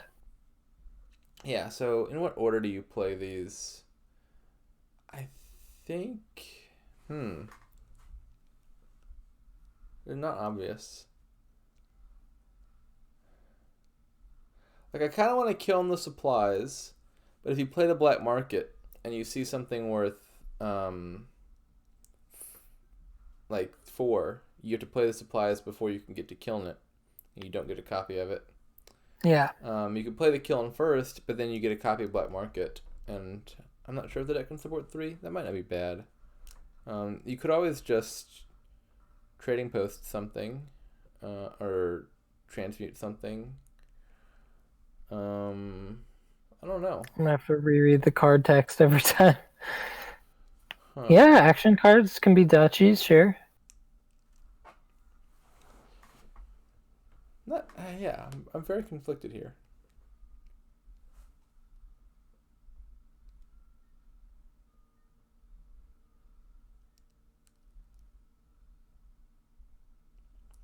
I think the direction I'm leaning right now is just transmute the copper and then kiln the supplies and buy a apothecary. So they choose to trading post the copper and the potion into a silver and play the black market. This works out. Crown is a phenomenal card. I like that. All 3 of those cards are very strong cards. Oh yeah. Those other 2 are quite worth buying in the abstract, but Crown in a heartbeat. To which they say, no thank you, I'd rather just buy yet another city. Oh no, that's so sad. Crown is so good. Yeah. So for context, you can play the black market, and then black market allows you to play treasures during your action phase, which means you can play the crown with the black market, like while just putting treasures into play. You just put the crown into play. But because it's still the action phase, crown will still crown an action card. So it's like you're getting to play a throne room with your black market, so you're getting an extra villager out of it. Plus, throne variants are often just really, really good, but black market aren't in general, because you often just have like one or two copies of a power card, or not two copies, just exactly one copy of a power card. And if you want to play more than one copy of it, the only way to do that is with thrones. Like Mountebank, for example, they've got like a Mountebank in your deck. You want to play multiple Mountebanks? Only way to do that is by like crowning a Mountebank. And so imagine like you play Black Market, then via that you play Crown. With that you play Mountebank. You're getting in 2 free Mountebank plays with 0 extra action spent. It's very economical. Oh yeah. We see more sculpted supplies here. Sculpting supplies seems pretty good to me. Silver gets you to... Okay, or witch. Didn't see that. I can see the logic to it. It draws on. They were hoping to find more cities, maybe and continue their turn. I think you give it a curse. It wasn't bad. I wouldn't have thought of it, but seems okay. Yeah, I probably would have just taken the supplies there myself, but yeah, it looks like it's worked out pretty well. Got them to 8. I think I would consider taking a city here, and I'm not sure what else. I like the idea of having cities be at 1 when you're the only person with Kiln, because then you can activate city mid-turn. That's the dream. Get all the benefit. Maybe what do we like city supplies? City supplies sounds pretty fine. How many supplies are left? Let's see. 6 supplies left in the pile. So yeah, or just a province. Don't think I love that province. You're just about to trigger a shuffle. It's not bad. I feel like that's like that province says to me like I'm more worried about my opponent's deck than I should be. Like they're scoring, so I need to be scoring, rather than like they're scoring and that's a mistake, so I'm gonna continue doing what I want to do. Yeah. But like I feel like ravivas is still in a very winning position here. If only they could discover that Tactician exists. Yeah, it's a shame because that's such a cool combo. We really didn't get to see it this game. Yep. Okay, so lower cities to 1. Yeah, so yeah, here I'm trying to find my kiln if at all possible.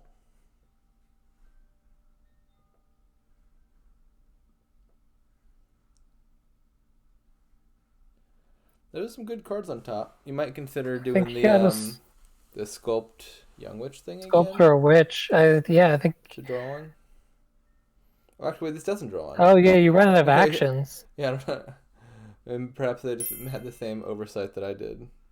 Yeah, it's a disaster. That was actually very bad. I thought of the same thing too. Yeah.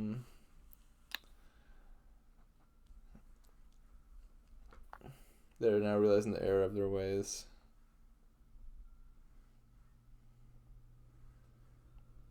Yeah, it's quite the mistake. Oy vey. Now what do you do? I would not be buying the last city. Maybe you just buy duchy here? No, I guess. Yeah.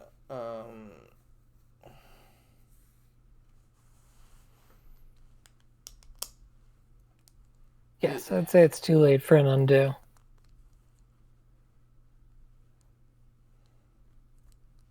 I mean, yeah, I guess to be fair, they did know what cards they were going to draw, so it's not really no info. Or so it's not really new info.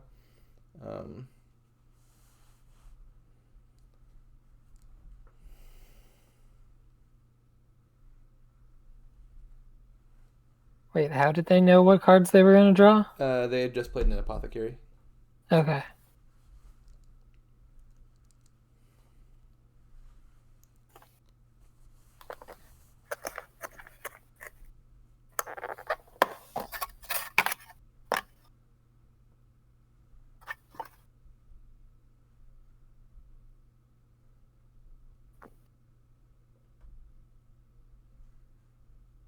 It looks like they're going to allow the undo.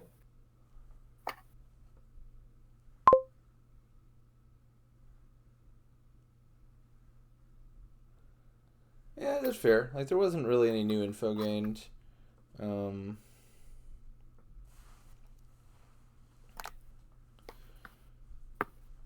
Yeah, sculpting supplies, and then... Do you play the mountebank here, or do you also play the black market? Could transmute. Do you need to transmute something? Like, do you need points? I'm not desperate for points. I'm only behind by 6, and there's plenty of provinces left. I mean, you could reasonably just like kill the black market and take a duchy. You could also just turn the estate into a gold. Playing black market also seems okay. I'm really afraid of them somehow activating city, but I don't think they have any ability to do that. But I'm so used to being like, oh, it's black market. Who knows that they've gotten their day? Yeah, PBD cannot activate city. So ravivas is safe as long as they don't touch the last city. Yeah.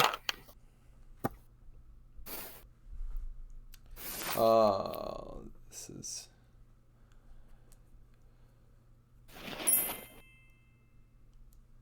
Oh, did they not play the supplies? That is quite the mistake, yeah. They just did not take a free horse. Horse.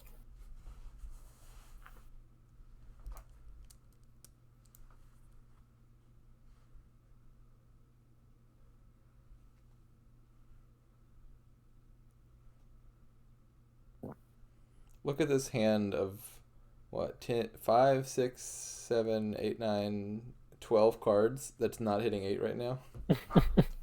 Yeah, but now we can reap. You reap what you sow. And this Apparently hand it's gold. Is the consequence of playing with a lot of advisors. You've acquired every bad card that's in your deck. I've got all the junk cards in my hand. That's what I call draw. Definitely reap here, I think. Like, as PBD, you're now in the like, it's too late to do real things with my deck phase.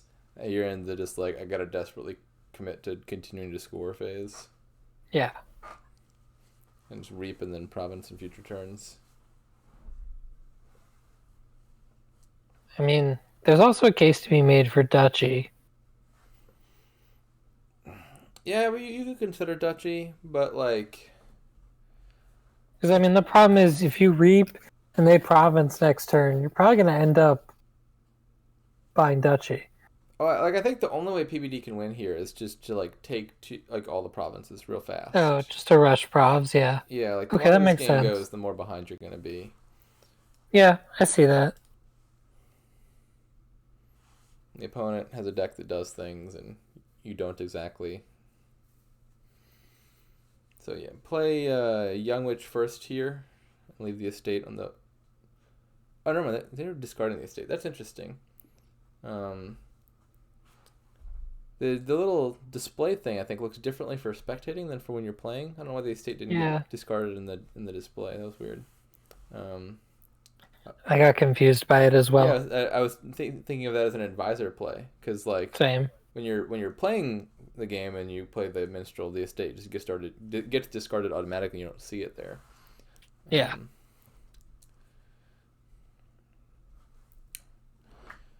All right, so not an ideal hand here for ravivas either. Not so much. Probably looking to kill no supplies. I'm not sure if you play the trading posts. Like, you can... I don't think you do. You can trash an estate for free. I think I probably would play it still. Like, I think I'd still rather not have the estate in my deck than have it. I don't think this game's going to come down to the 1 point difference so much as, like, there's 3 provinces left, who gets 2 of them. So I think I'd probably play Candlestick Maker, then Trade Route, or Trading Post, turn, like, estate silver into just silver, and then kill no supplies. So I only noticed this recently, but everything that involves trades in Dominion are all about silver. Trader, trading post, the event trade, yeah. Wait, I don't know why that is. What about trade route? Oh shit. Yeah, good point. Theory's out the window. Yeah, well, screw that one.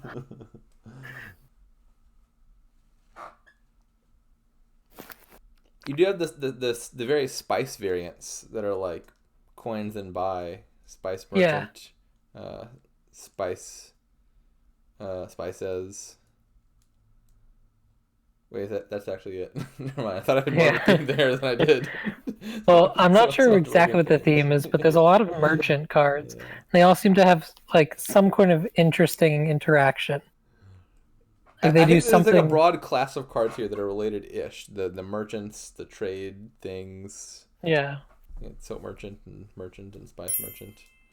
Um, sure, you just see away the merchant and then it has plus buy. All right.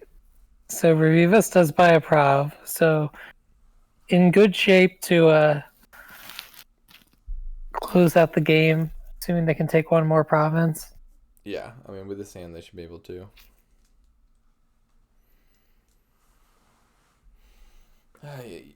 Yeah. I guess it was apparent from the start when PBD opened Potion Silver. That was just a bad sign of someone who does not realize the value of the black market, Yeah. and they never really course corrected.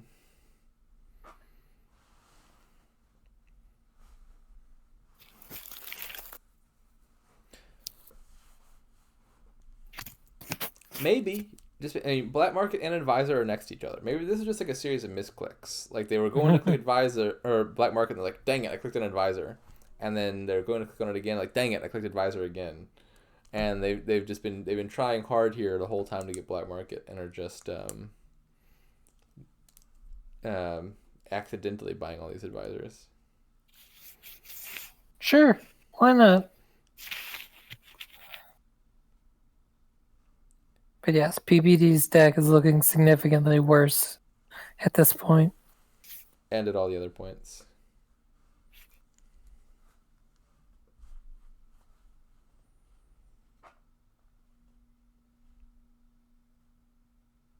I think ravivas is still a little bit shy of doubling here, but with a real good draw here, it could happen.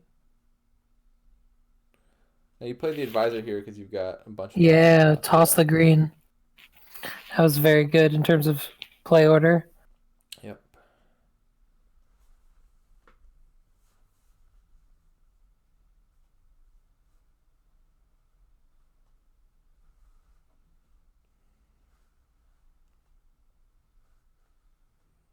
So I think that's probably a skip.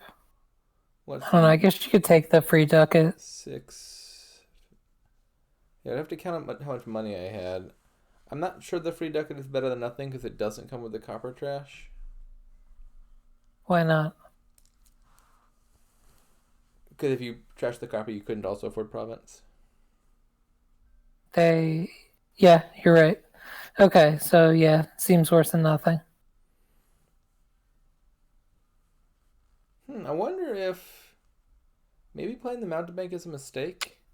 Like you give it a curse, but then all of a sudden your opponent with like a really good draw could like play their young witch, activate their cities, and then get plus buy. And I'm speaking as if like PBD's deck has any realistic chance of having good draws here. Oh, he blocked But it. that's hilarious. That was probably game winning. Is it? I mean, like PBD then still has to find their cities, which advisors are not good at finding cards that are worth playing. Okay, I mean that's true, but I don't know. It would have been quite the play. And it looks like Revivas is AFK here or something. Doesn't have his autoplay set up. Hey, why would you not autoplay that? I'm not sure. But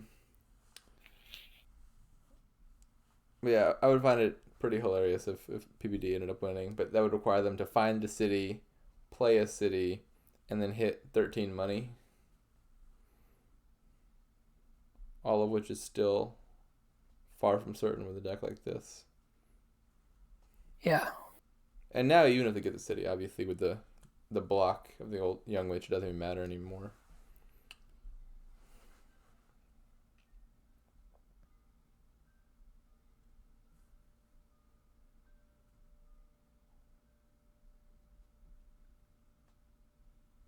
Yeah, there's nothing good you can do here is PBD. Do you just like take a candlestick maker and then buy 2 duchies? I I guess. don't even know. Um, maybe you just I think what I would probably do is sculpt supplies and just buy 1 duchy, because your only path to winning here is just hoping ravivas has a really dud hand next turn. So you don't need 2 duchies. You just need like a duchy and then a plan to like province the following turn. That only gets you to 26 points, though. Yeah, but like if your deck goes off, which again it's PBD's deck, so maybe it doesn't go off, but like you could give out a curse or something like that. I don't know. 2 duchies is not unreasonable. And obviously, like what actually happens is Ravi just wins here. The dead was already pretty unlikely from the get go. Yeah, I mean, they don't even have to play this turn, really. They just have to get to 5. I really wanted to believe in the transmute, but it's been kind of useless here. It hasn't done anything. Who could have guessed the transmute would be a bad card? Someday. I mean, It looks reasonable at that point. Take it from the black market. Seems like a decent option. I admire their commitment to making it work. I liked the buy, but as it turns out, transmute does as transmute does, which is to say nothing. I wanted to believe so much. Yeah, I hope they see the win, because it's been in hand for a while. Oh, did you do something with your mic? Your audio quality, I think, has changed a bit in the last few seconds. I didn't change anything. Oh, I think whatever you just did it again has improved it again. I think it's just my laptop and Discord not being great, but let's pretend that I did something fancy. It sounded like you had like, I don't know, gotten some like plastic wrap and wrapped your face with it, and you took the plastic wrap off again. All right, well, no masks. All right, they saw the win. Ravivas takes that. So it is now 3-1 in their favor. So we head into game 5. Sounds like time for a nice additional Pacific Black Duck fact. So I'm speculating that PBD might be from Australia. I mean, perhaps Indonesia as well, because like this is the location that the PBD is native to. They also exist in New Zealand, but apparently New Zealanders tend to call them grey ducks, and so I think the name Pacific Black Duck would be less likely if this player were from the New Zealand area. Now, if you Google them, they're neither black nor gray, honestly. They're like various shades of brown. So both the gray duck and the Pacific Black Duck names are quite the lie. Sorry, you were about to talk about relevant things.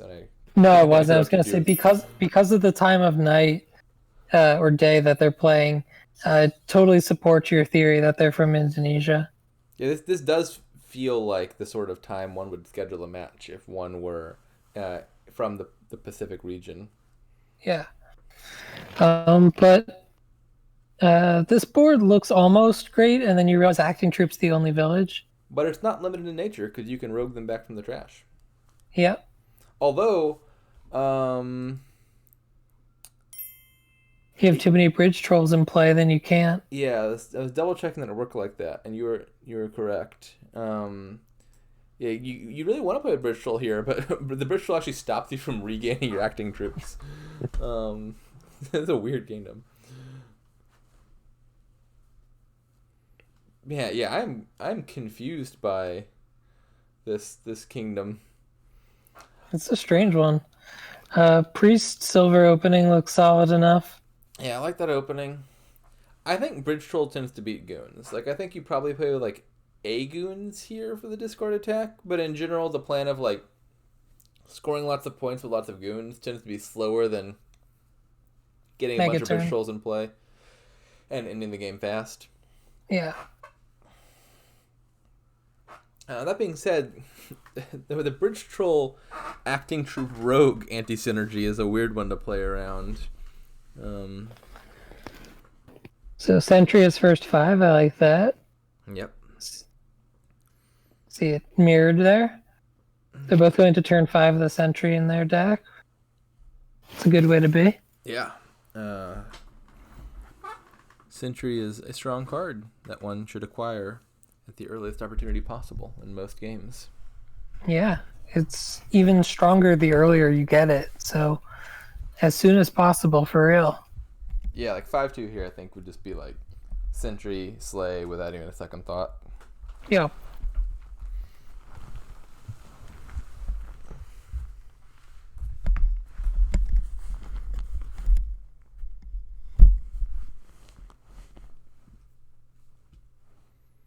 Falconer, interesting.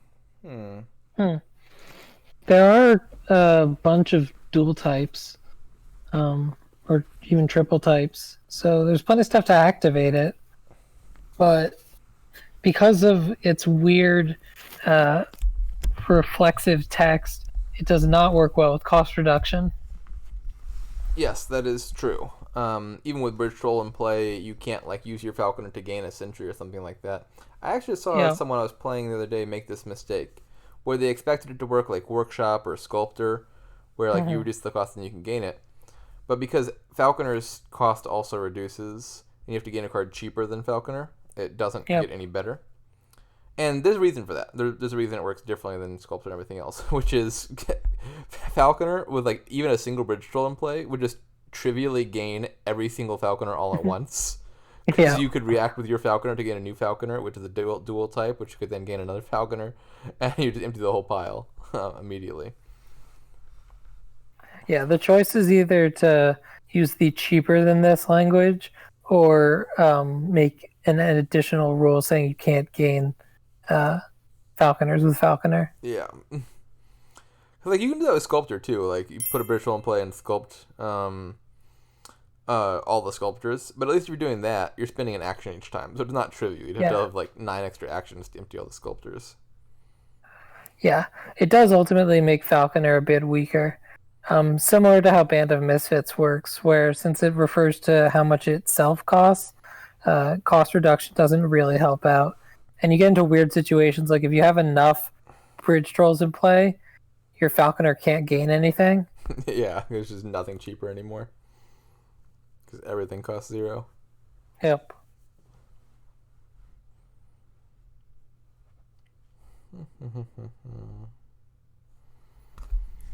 Yeah, I'm still not sure how this kingdom plays out, because like by the time acting troops are empty and I'd really want to start trying to regain them in the rogue, I'd also expect to have Bridge Trolls in play most turns, and it's a weird thing to work around. Maybe you just don't play with Bridge Troll for a while, and then you plan to get a bunch of them late in the game. I don't know. Maybe you just decide to not use more than like 30-ish extra actions per turn over the course of the game, and you just try to end the game fast enough that 10 acting troops is enough.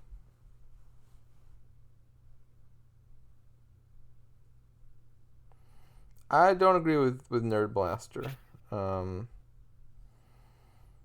I feel like every time Goons and Bridge Troll butt heads, Bridge Troll just wins.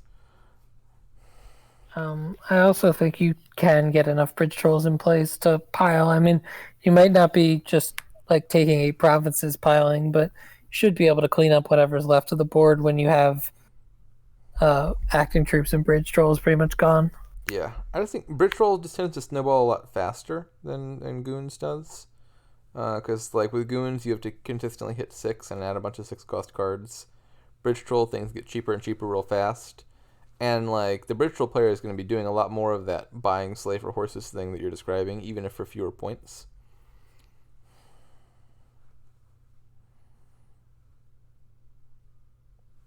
And you can play with A Goons, get a few points and the attack in, but I wouldn't be looking to get a bunch of Goons. Yeah, so PBD is very thin right now. Yeah, benefit of having multiple sentries.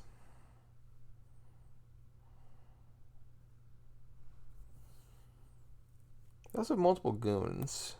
I'm not liking that as much.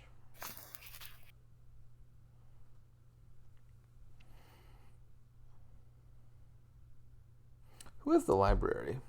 Let's find out.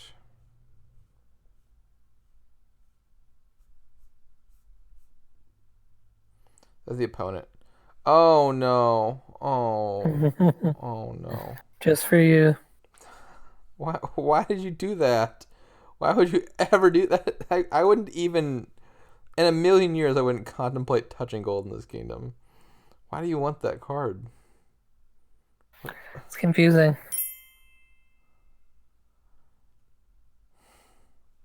Yeah, why did they only trash one copper? I have a lot of questions. Uh, they seem to have this mistaken belief that treasures have value. Because now they have two more treasures in the deck than they ought to. Um,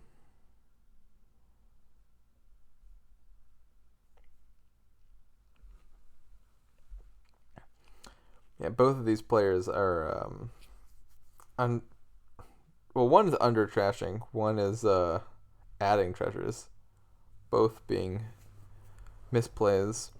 I would think PBD probably could have bought a library there because they had no draw yet. It's probably the best buy.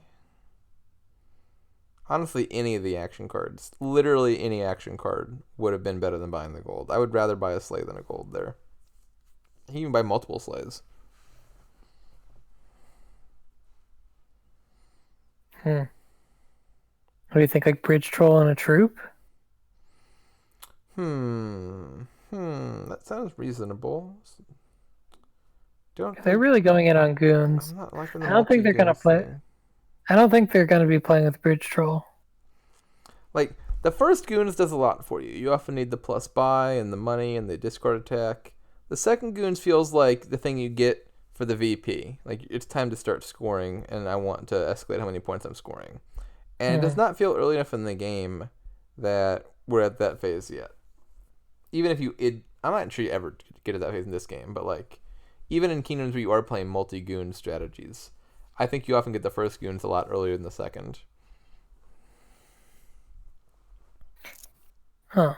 I remember I looked at the stats a while back, and Goons doesn't have a particularly high win rate as first player gaining. Like it's not less than 50 or anything like that, but I expected getting the first Goons would be a much bigger swing, similar to how Mercenary is. Yeah, that does surprise me a bit, because I do feel like you can have this difficulty where, like, it can be hard to hit 6, and so the first player getting to Goons can, like, lock the other player out of it for a while. Because it's hard to hit Goons when you're, like, under discard attack every turn. PBD just does not seem to want to draw cards. I mean, one Enchantress is not really enough to draw a deck.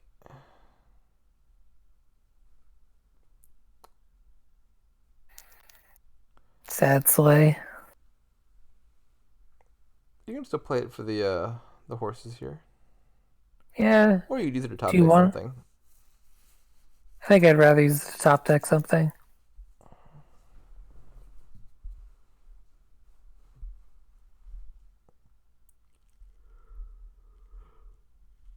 So much money they have? 9.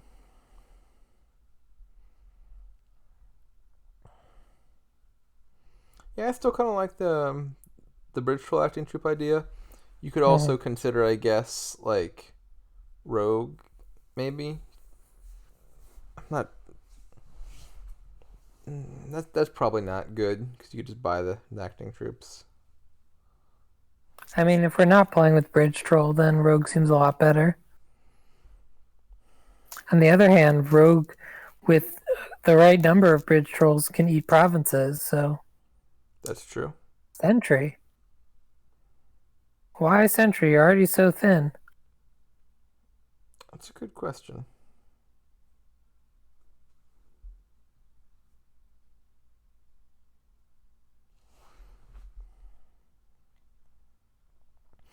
Oh, I guess something I didn't notice, but they trashed their priest earlier.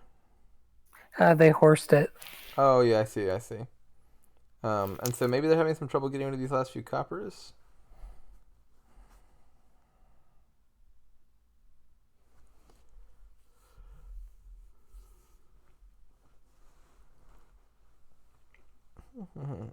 Honestly, the goons attack isn't even hurting because library. No, it just makes it easier to trash stuff.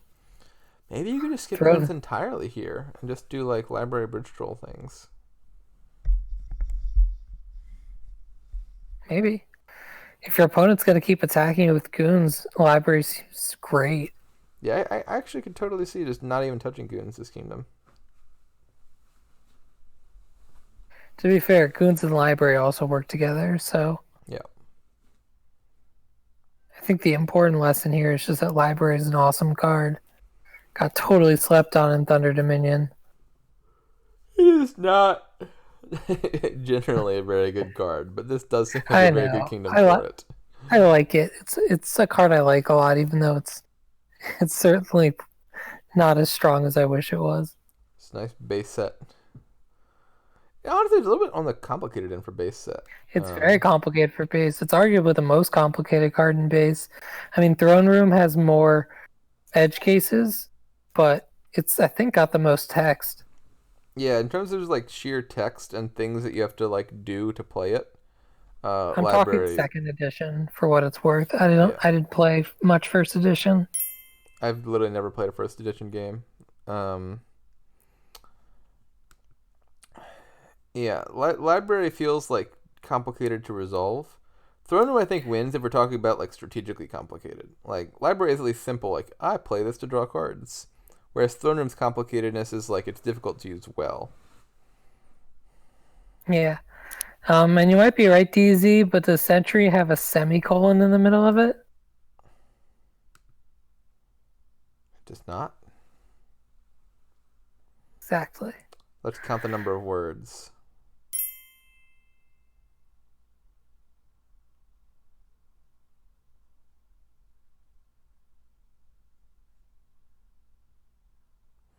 So Sentry appears to have 27 words.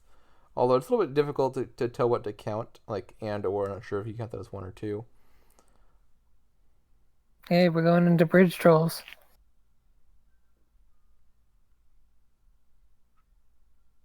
Oh yeah, library's only 21 words.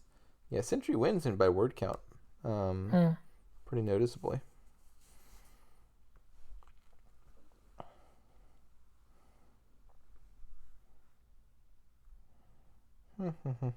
So here, which one do you play as Pig? Yes, yeah.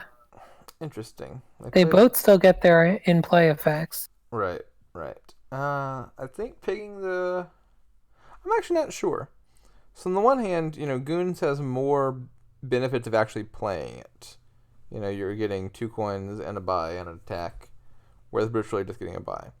On the other hand, if you pig the Goons and play the Bridge Troll, that Bridge Troll will stay in play for the following turn, Yep. which would be better next turn, whereas if you pig it like you did here, it's not going to stay in play. So it's not totally clear to me. I'd have had to think about that for a little bit, but certainly there's arguments for both ways.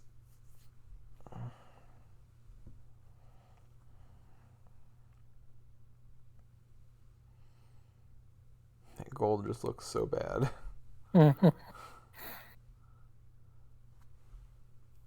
It's a $6 stop card that you can't get out of your hand for libraries. Like honestly, if you revealed that gold was Sentry, you should probably just trash it.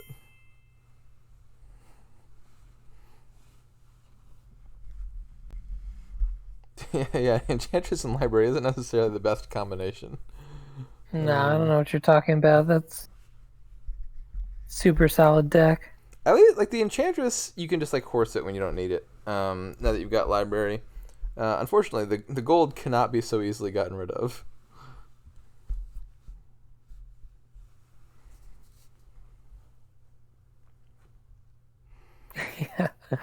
Yeah.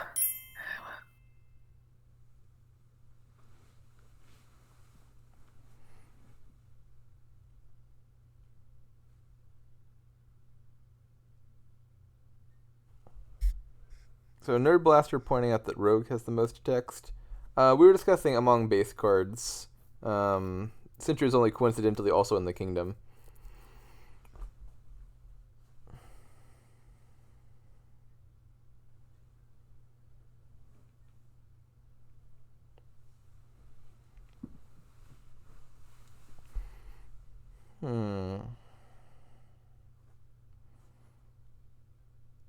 What are they contemplating here exactly? Whether to play the Sentry before the whether to play the Sentry at all, apparently. Yeah, that's. I guess they didn't want to miss. They didn't want anything to miss the shuffle. How many cards are even down there? Can't be many, right? It's a copper and a priest. They could have trashed the copper and then discarded the priest.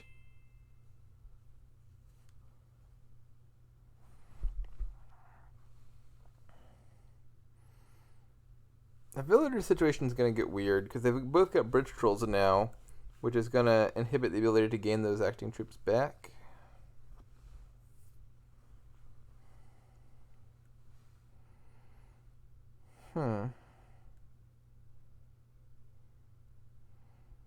Yeah, this is a perplexing kingdom. Maybe you play with like one bridge troll for a little bit and use a rogue to like get the acting troops back on the non bridge troll turns. I really don't know. It's a very strange kingdom. I do not know how you're supposed to play it. Like, I think my ideal strategy is just not having all these goons and spending all the villagers on just bridge troll and library. And then I think you could probably end the game before acting troops ran out for you. Yeah, I would guess so.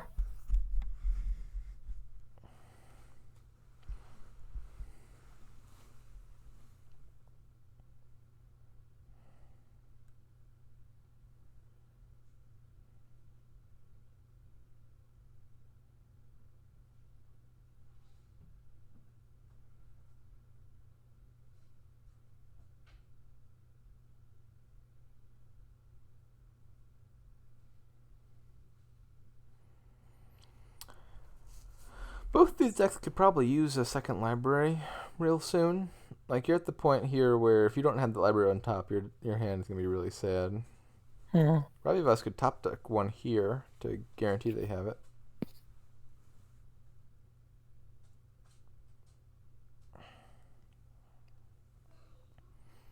Can they do library triple acting troop? I think so.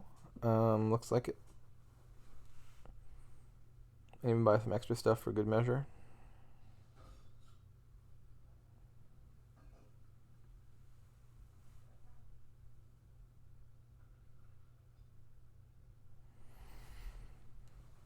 Actually, something worth thinking about here is, I guess, when you've got this many, this much cost reduction, and way of the horse around, goons and bridge troll are really like not stop cards because each of those extra buys could just be spent towards buying a sleigh and then horsing it, which covers the stop cardness of the goons or the bridge troll. They're still terminal, but it sort of converts the +1 buy into +1 card. Yeah, it's actually really interesting. Also, we're seeing more of this mix of goons and bridge trolls, and then just grabbing a bunch of sleighs, which are effectively horses. Yeah, I really don't like the goons there at all. I really would have been looking to monopolize those acting troops.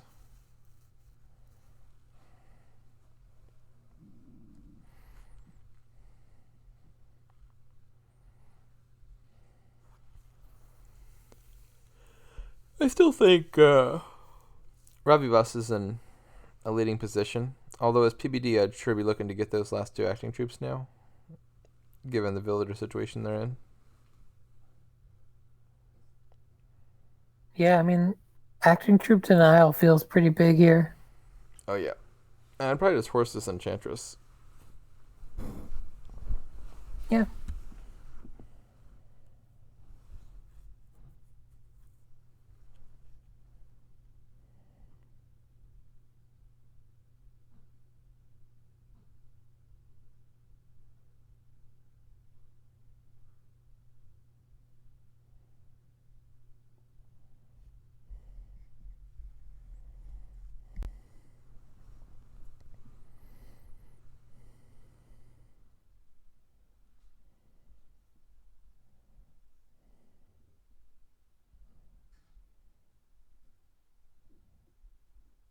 Okay, so they just trashed their priest. That's probably fine. They're low on villagers, and they got 2 sentries. They still have a decent amount of treasure in their deck, though, which is annoying. I'd say it's an indecent amount. That's fair. That's fair. Any number of golds that is not 0 is a pretty indecent amount. But also, it's kind of crazy to still have coppers with 2 sentries. Yeah, for real. And having had a priest for as long as I did. Yeah.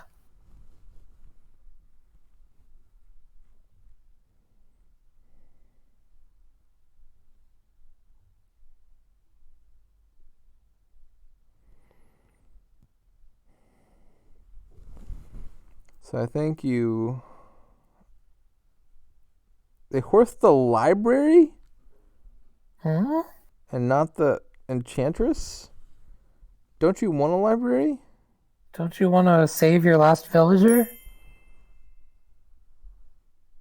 I'm confused by that.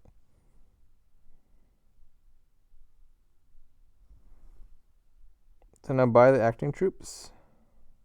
You gotta.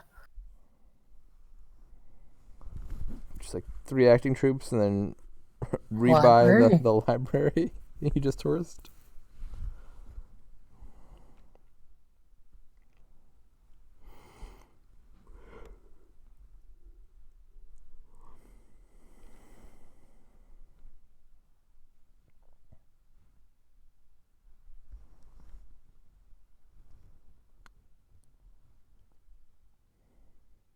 Come on, you gotta finish it off. Yeah, Yeah. there we go. I think this is fine. The enchanters will probably be enough draw for this turn, and then you can buy the library next turn. Ravivas seeing the cool thing, which is that they can start off with Way of the Horse. Yeah, if you play an action via way, that's what happens rather than the enchantress effect. Nice way to circumvent enchantress's attack.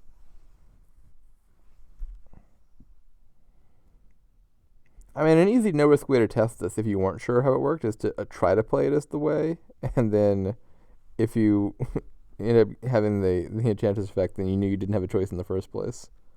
Yeah.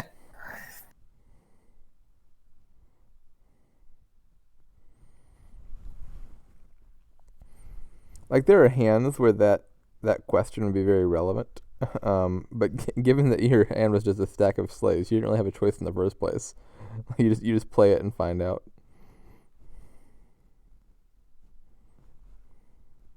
Ooh. How much is Ravivas going to be able to score on this turn? As Ravivas, I would not be looking to score so much as add some bridge trolls. Actually, do they have I think any? Ravivas is the one with the bridge trolls. They don't have any villages left. This is awkward. Yeah. So maybe what you could do is, if you just play 2 goons here, you could buy rogues and then just leave that last bridge troll unplayed. And in the following turn, those rogues can gain you acting troops.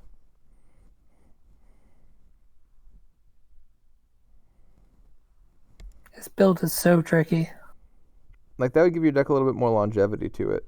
Since I don't think they have enough action. Like, 5 villages is not enough to just, like, I don't think, to take the bridge trolls this turn and pile out next turn, because you won't be able to play the bridge trolls next turn. So maybe you just... Can you even afford to buy 2 rogues here? You can't unless you horse stuff.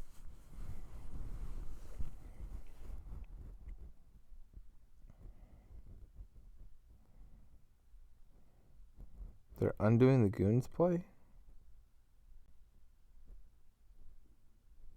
I'm confused.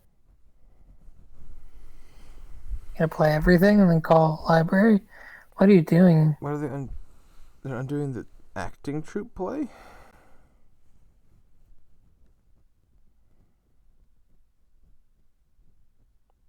Why do they need to... Why are you horsing your library? Why do they need What? to undo back to prior to the acting troop play to do so? I'm a little lost here. Yeah.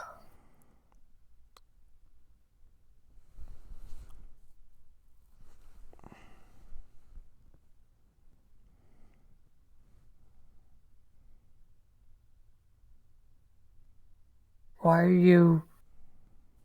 So why did it matter that they undo all that and do all of this before playing Acting Troop and For the Goons? life of me, I cannot figure that out.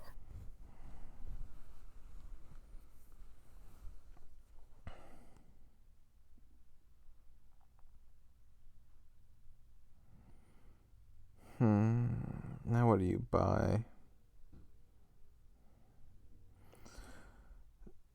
So you're now kind of your deck's about to fall apart because you've got 2 more villagers left for the rest of the game. Yeah. They've played their bridge troll, so they can't do the rogue thing next turn. If you buy the rogues and then play the rogues, they just won't work because the acting troops won't cost 3.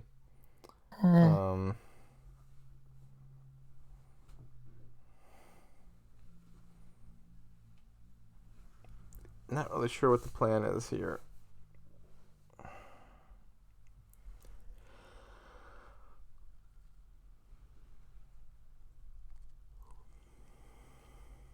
Yeah, I'm not sure what you buy here. On that side, they're going to score a bunch. They're going to get 14 points off or more than that, 21 points off the goons.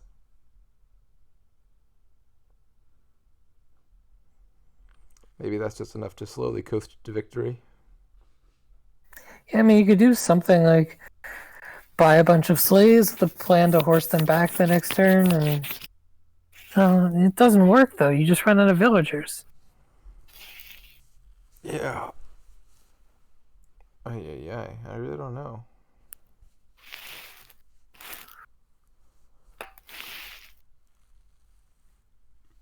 So it's just the wrong build. I feel like so they did bridge troll a little bit, but like not enough that it can end the game. And now they're both running low on villagers, but there's no good way to get them back. At this point, I think maybe the best play is to just nix the bridge troll plan because it's too late for that. Horse your bridge trolls, and then pivot back toward the goons thing with rogues to get villagers. Because I mean, like, just wait, what? Where the? Someone has a province. Why they buy? Oh no! Oh yeah, last turn. They just bought a province, and I'm so confused. They bought a province, a sentry, and then enchantresses. I'm so lost. What is Why happening would in you this resign game? that? You have all the acting troops. I don't. Buying a province is like your opponent functionally resigned by buying provinces in a goons kingdom. I don't think they had it there at all. That was. I'm so Bizarre. confused. I'm so confused. Like yeah, they had a big points lead, but then their deck was falling apart. If they bought province, that's just like signaling that they're giving up, and that you've got a few turns to go back to the drawing board and keep building. Like it wasn't too late for PBD to get back in on the like get some rogues, regain those acting troops, build back up to a goons engine. Yeah, I mean, you played them to the point where they ran out of villagers, and then you forfeited. Like you did it. You made it to the point where their deck falls apart. Now time to see if you can win. And you had 3 acting troops left, so you could keep going for a bit more. Yeah, I think that's a second early resign from PBD. This one even more so than the last time. Like I don't know, it was not at all clear to me that ravivas was even winning this game. Like I think ravivas might have been ahead prior to that sequence of buys, but it wasn't time to start scoring there.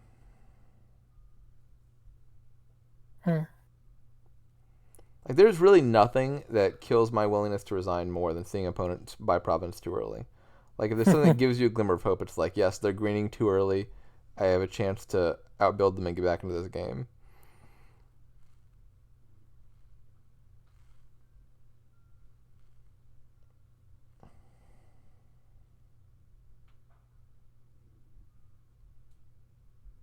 All right, the final game. Last game. Oh And we got banded for it. Ah, classic Oasis Tunnel Bandit Fort. Nice combination.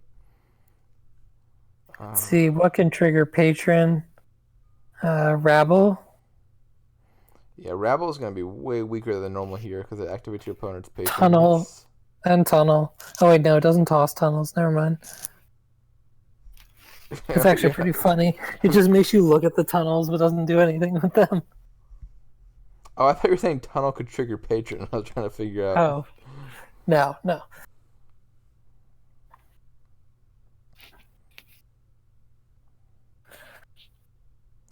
You can So activate what do we do patron on this with... board? Actually, do any of the boons activate patron?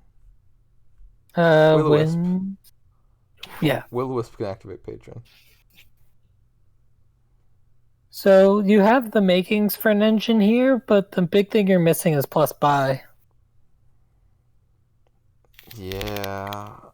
This game is a bit awkward. Well, I think I want to be playing with, like, patrons as the main payload, I'd think, or captain as patron, just so as to circumvent Bandit Fort. Mm-hmm. There's also no good trashing, so Young Witch might matter. I think I like Oasis Patron or Oasis Young Witch as an opening.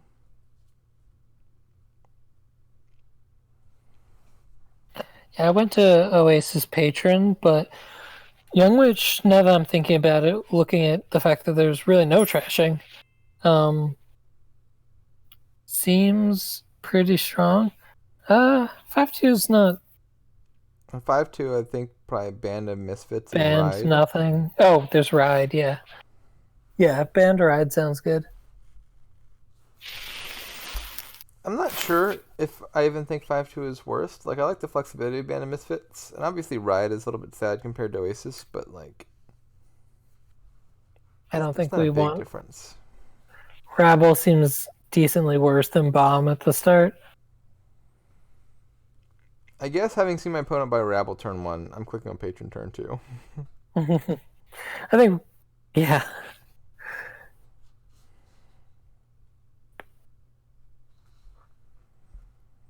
Yeah, sure, I'll take And quick being offers. able to be Patron and Young Witch is pretty nice here. Yep. And it can be a village too. It's like very flexible. Yeah, like I think one argument for maybe the patron early is like you can build up to getting young witches indirectly via band and captain. And one thing maybe you do is like you build an engine that's got a bunch of captains and bands and such, and then you test the waters by playing like one captain as a young witch to see whether it hits or whether they can block it. And then on any turn where they fail to block it with an oasis, then you're like, all right, And full you steam pummel ahead. I them. play a bunch of young witches. Yeah.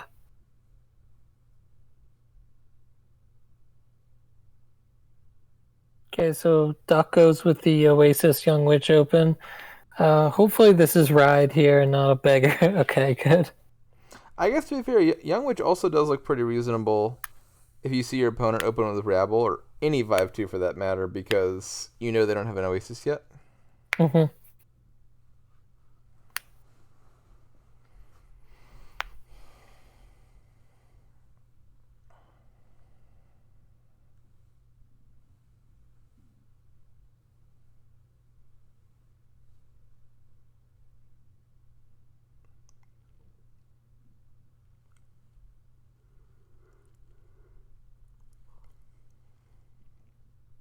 Ravivas taking the Young Witch. Okay, this should be banned. Yeah, I would think so.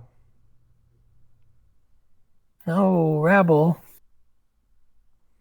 Why do they like Rabble so I much? don't think the Rabbles are that strong.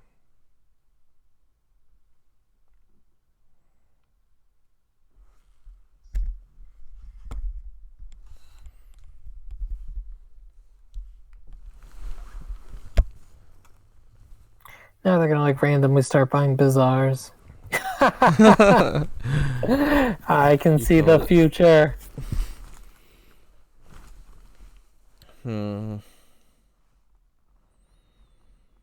Yeah, Bazaar is a village that gives you a coin. Band could be a village, a patron, or a young witch here.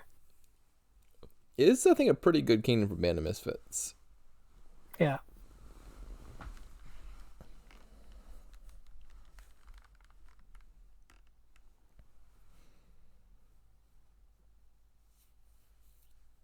I'd also love to hit 6 here. Captain looks phenomenal. Mm-hmm. Very rarely do I not want all the captains. And this is not one of those times. Yeah, this sure is a good kingdom for Captain. And it's single gain too, so you got to do whatever you can to eke out your advantage. And so something like being able to curse them reliably is just can be the difference maker. The card I think I'd most want to click here is probably Blessed Village, even if there's a risk of Mountain Hex hitting. Interesting. Why? It just feels like the card that is... I mean, like, what else are you buying on 4? Young Witch and Patron, I feel like, are cards that are things I would rather be getting indirectly via Captain than Band of Misfits, because their utility varies a lot. Whereas Blessed Village is a card that's just sort of like... It's never bad to have in your deck or in any hand at a given time. And so I think probably the general gist of the deck I'd want to be playing is like the actual 4s are mostly are mostly the villages, and then you're getting the patrons and Young Witches more indirectly. Okay. Plus the plus buy boon and the Earth's Gift boon are 2 ones you'd really like to get, which only come from actually acquired Blessed Villages.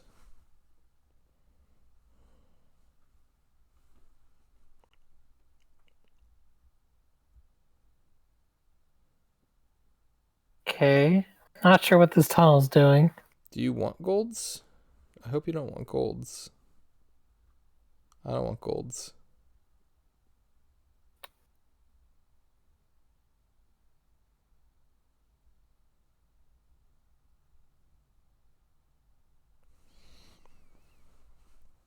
Like, gold has no value here. It's a single buy kingdom, so you don't need a bunch of money. You just need like 8 money in your deck, and you already have 8 money in your deck.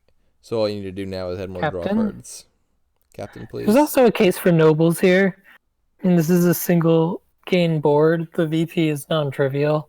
It's not like they give you anything that isn't already on the board. Yeah, nobles is very much not a bad card. I would be buying Captain here. It just seems really good. But yeah, man, if Captain weren't here, then I'd be clicking on nobles.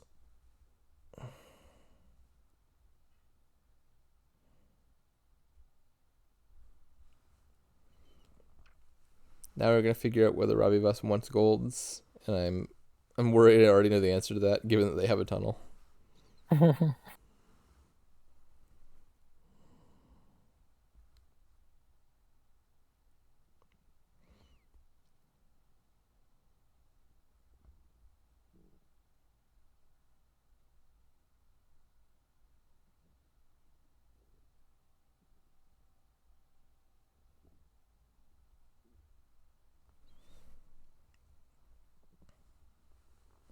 Blocked.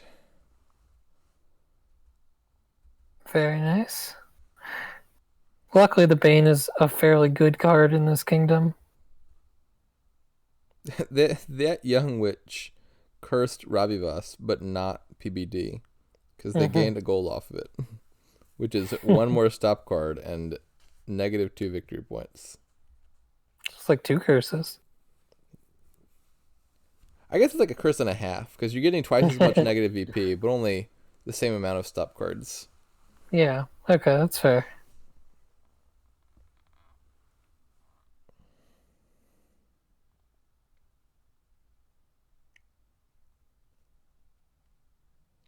I mean, this is the problem with these sifting decks that don't actually increase draw.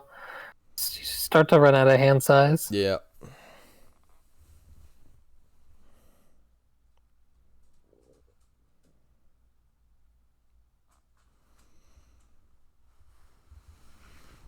Now, to be fair, a lot of the cards in these decks are junk, and so if you're sifting through bad cards to get to the good cards, it's starting to approximate draw. Like discarding 2 estates for 2 cards.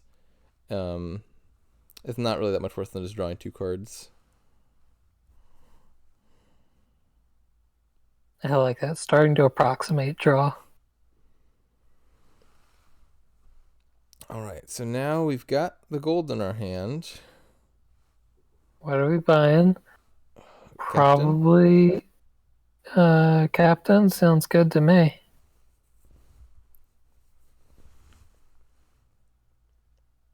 Yep.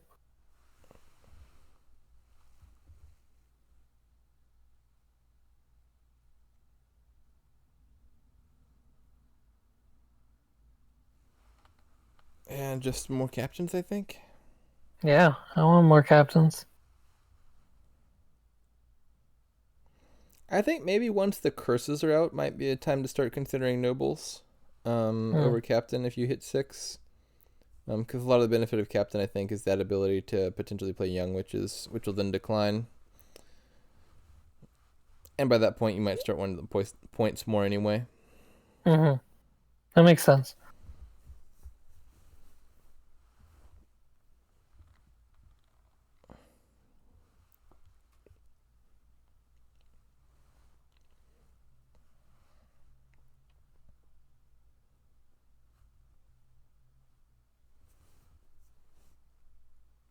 They're thinking hard about this, but it looks like they ultimately made the right choice. Yeah, I mean, it's game 5. It's the time to take your time. Isn't it game 6? Yeah, that's what I meant. It's game 5 plus 1. So again, we see some self-cursing with the Young Witch Tunnel. Yeah, I really do not like this tunnel.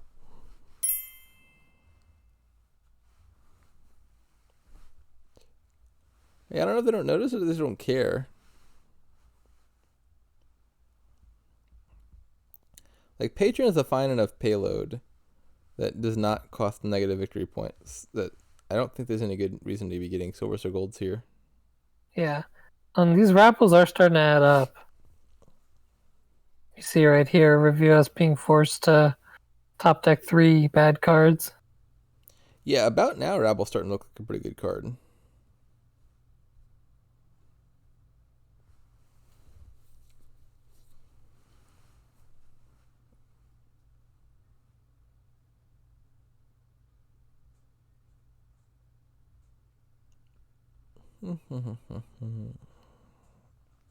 Giving out More another curse is captains. good. Yeah, I would happily just take another captain here. Can't have too many captains.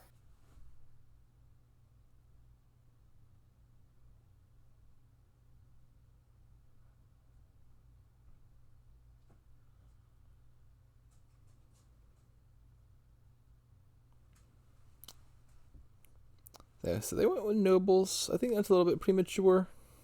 I want more captains first. Yeah.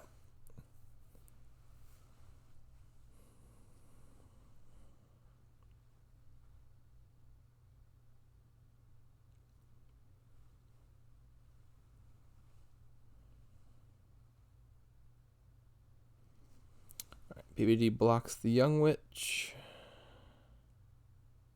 Yep, so now you can play as captains like a patron, or maybe a blessed village, depending on if you want payload or draw. But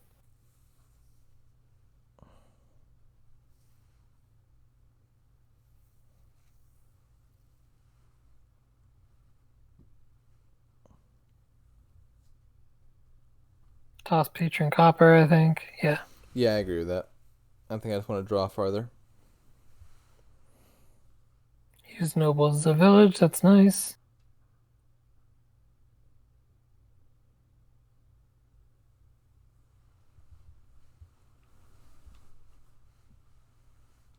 And alright, so they're fully into the nobles category now. I still think captain's a better card. But nobles is not bad.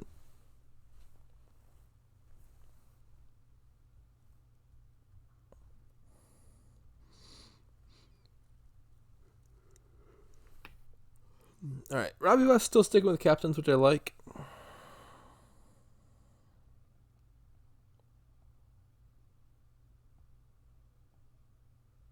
Okay, yeah, so it's where the flexibility of captain's great. Like here it can just be a village.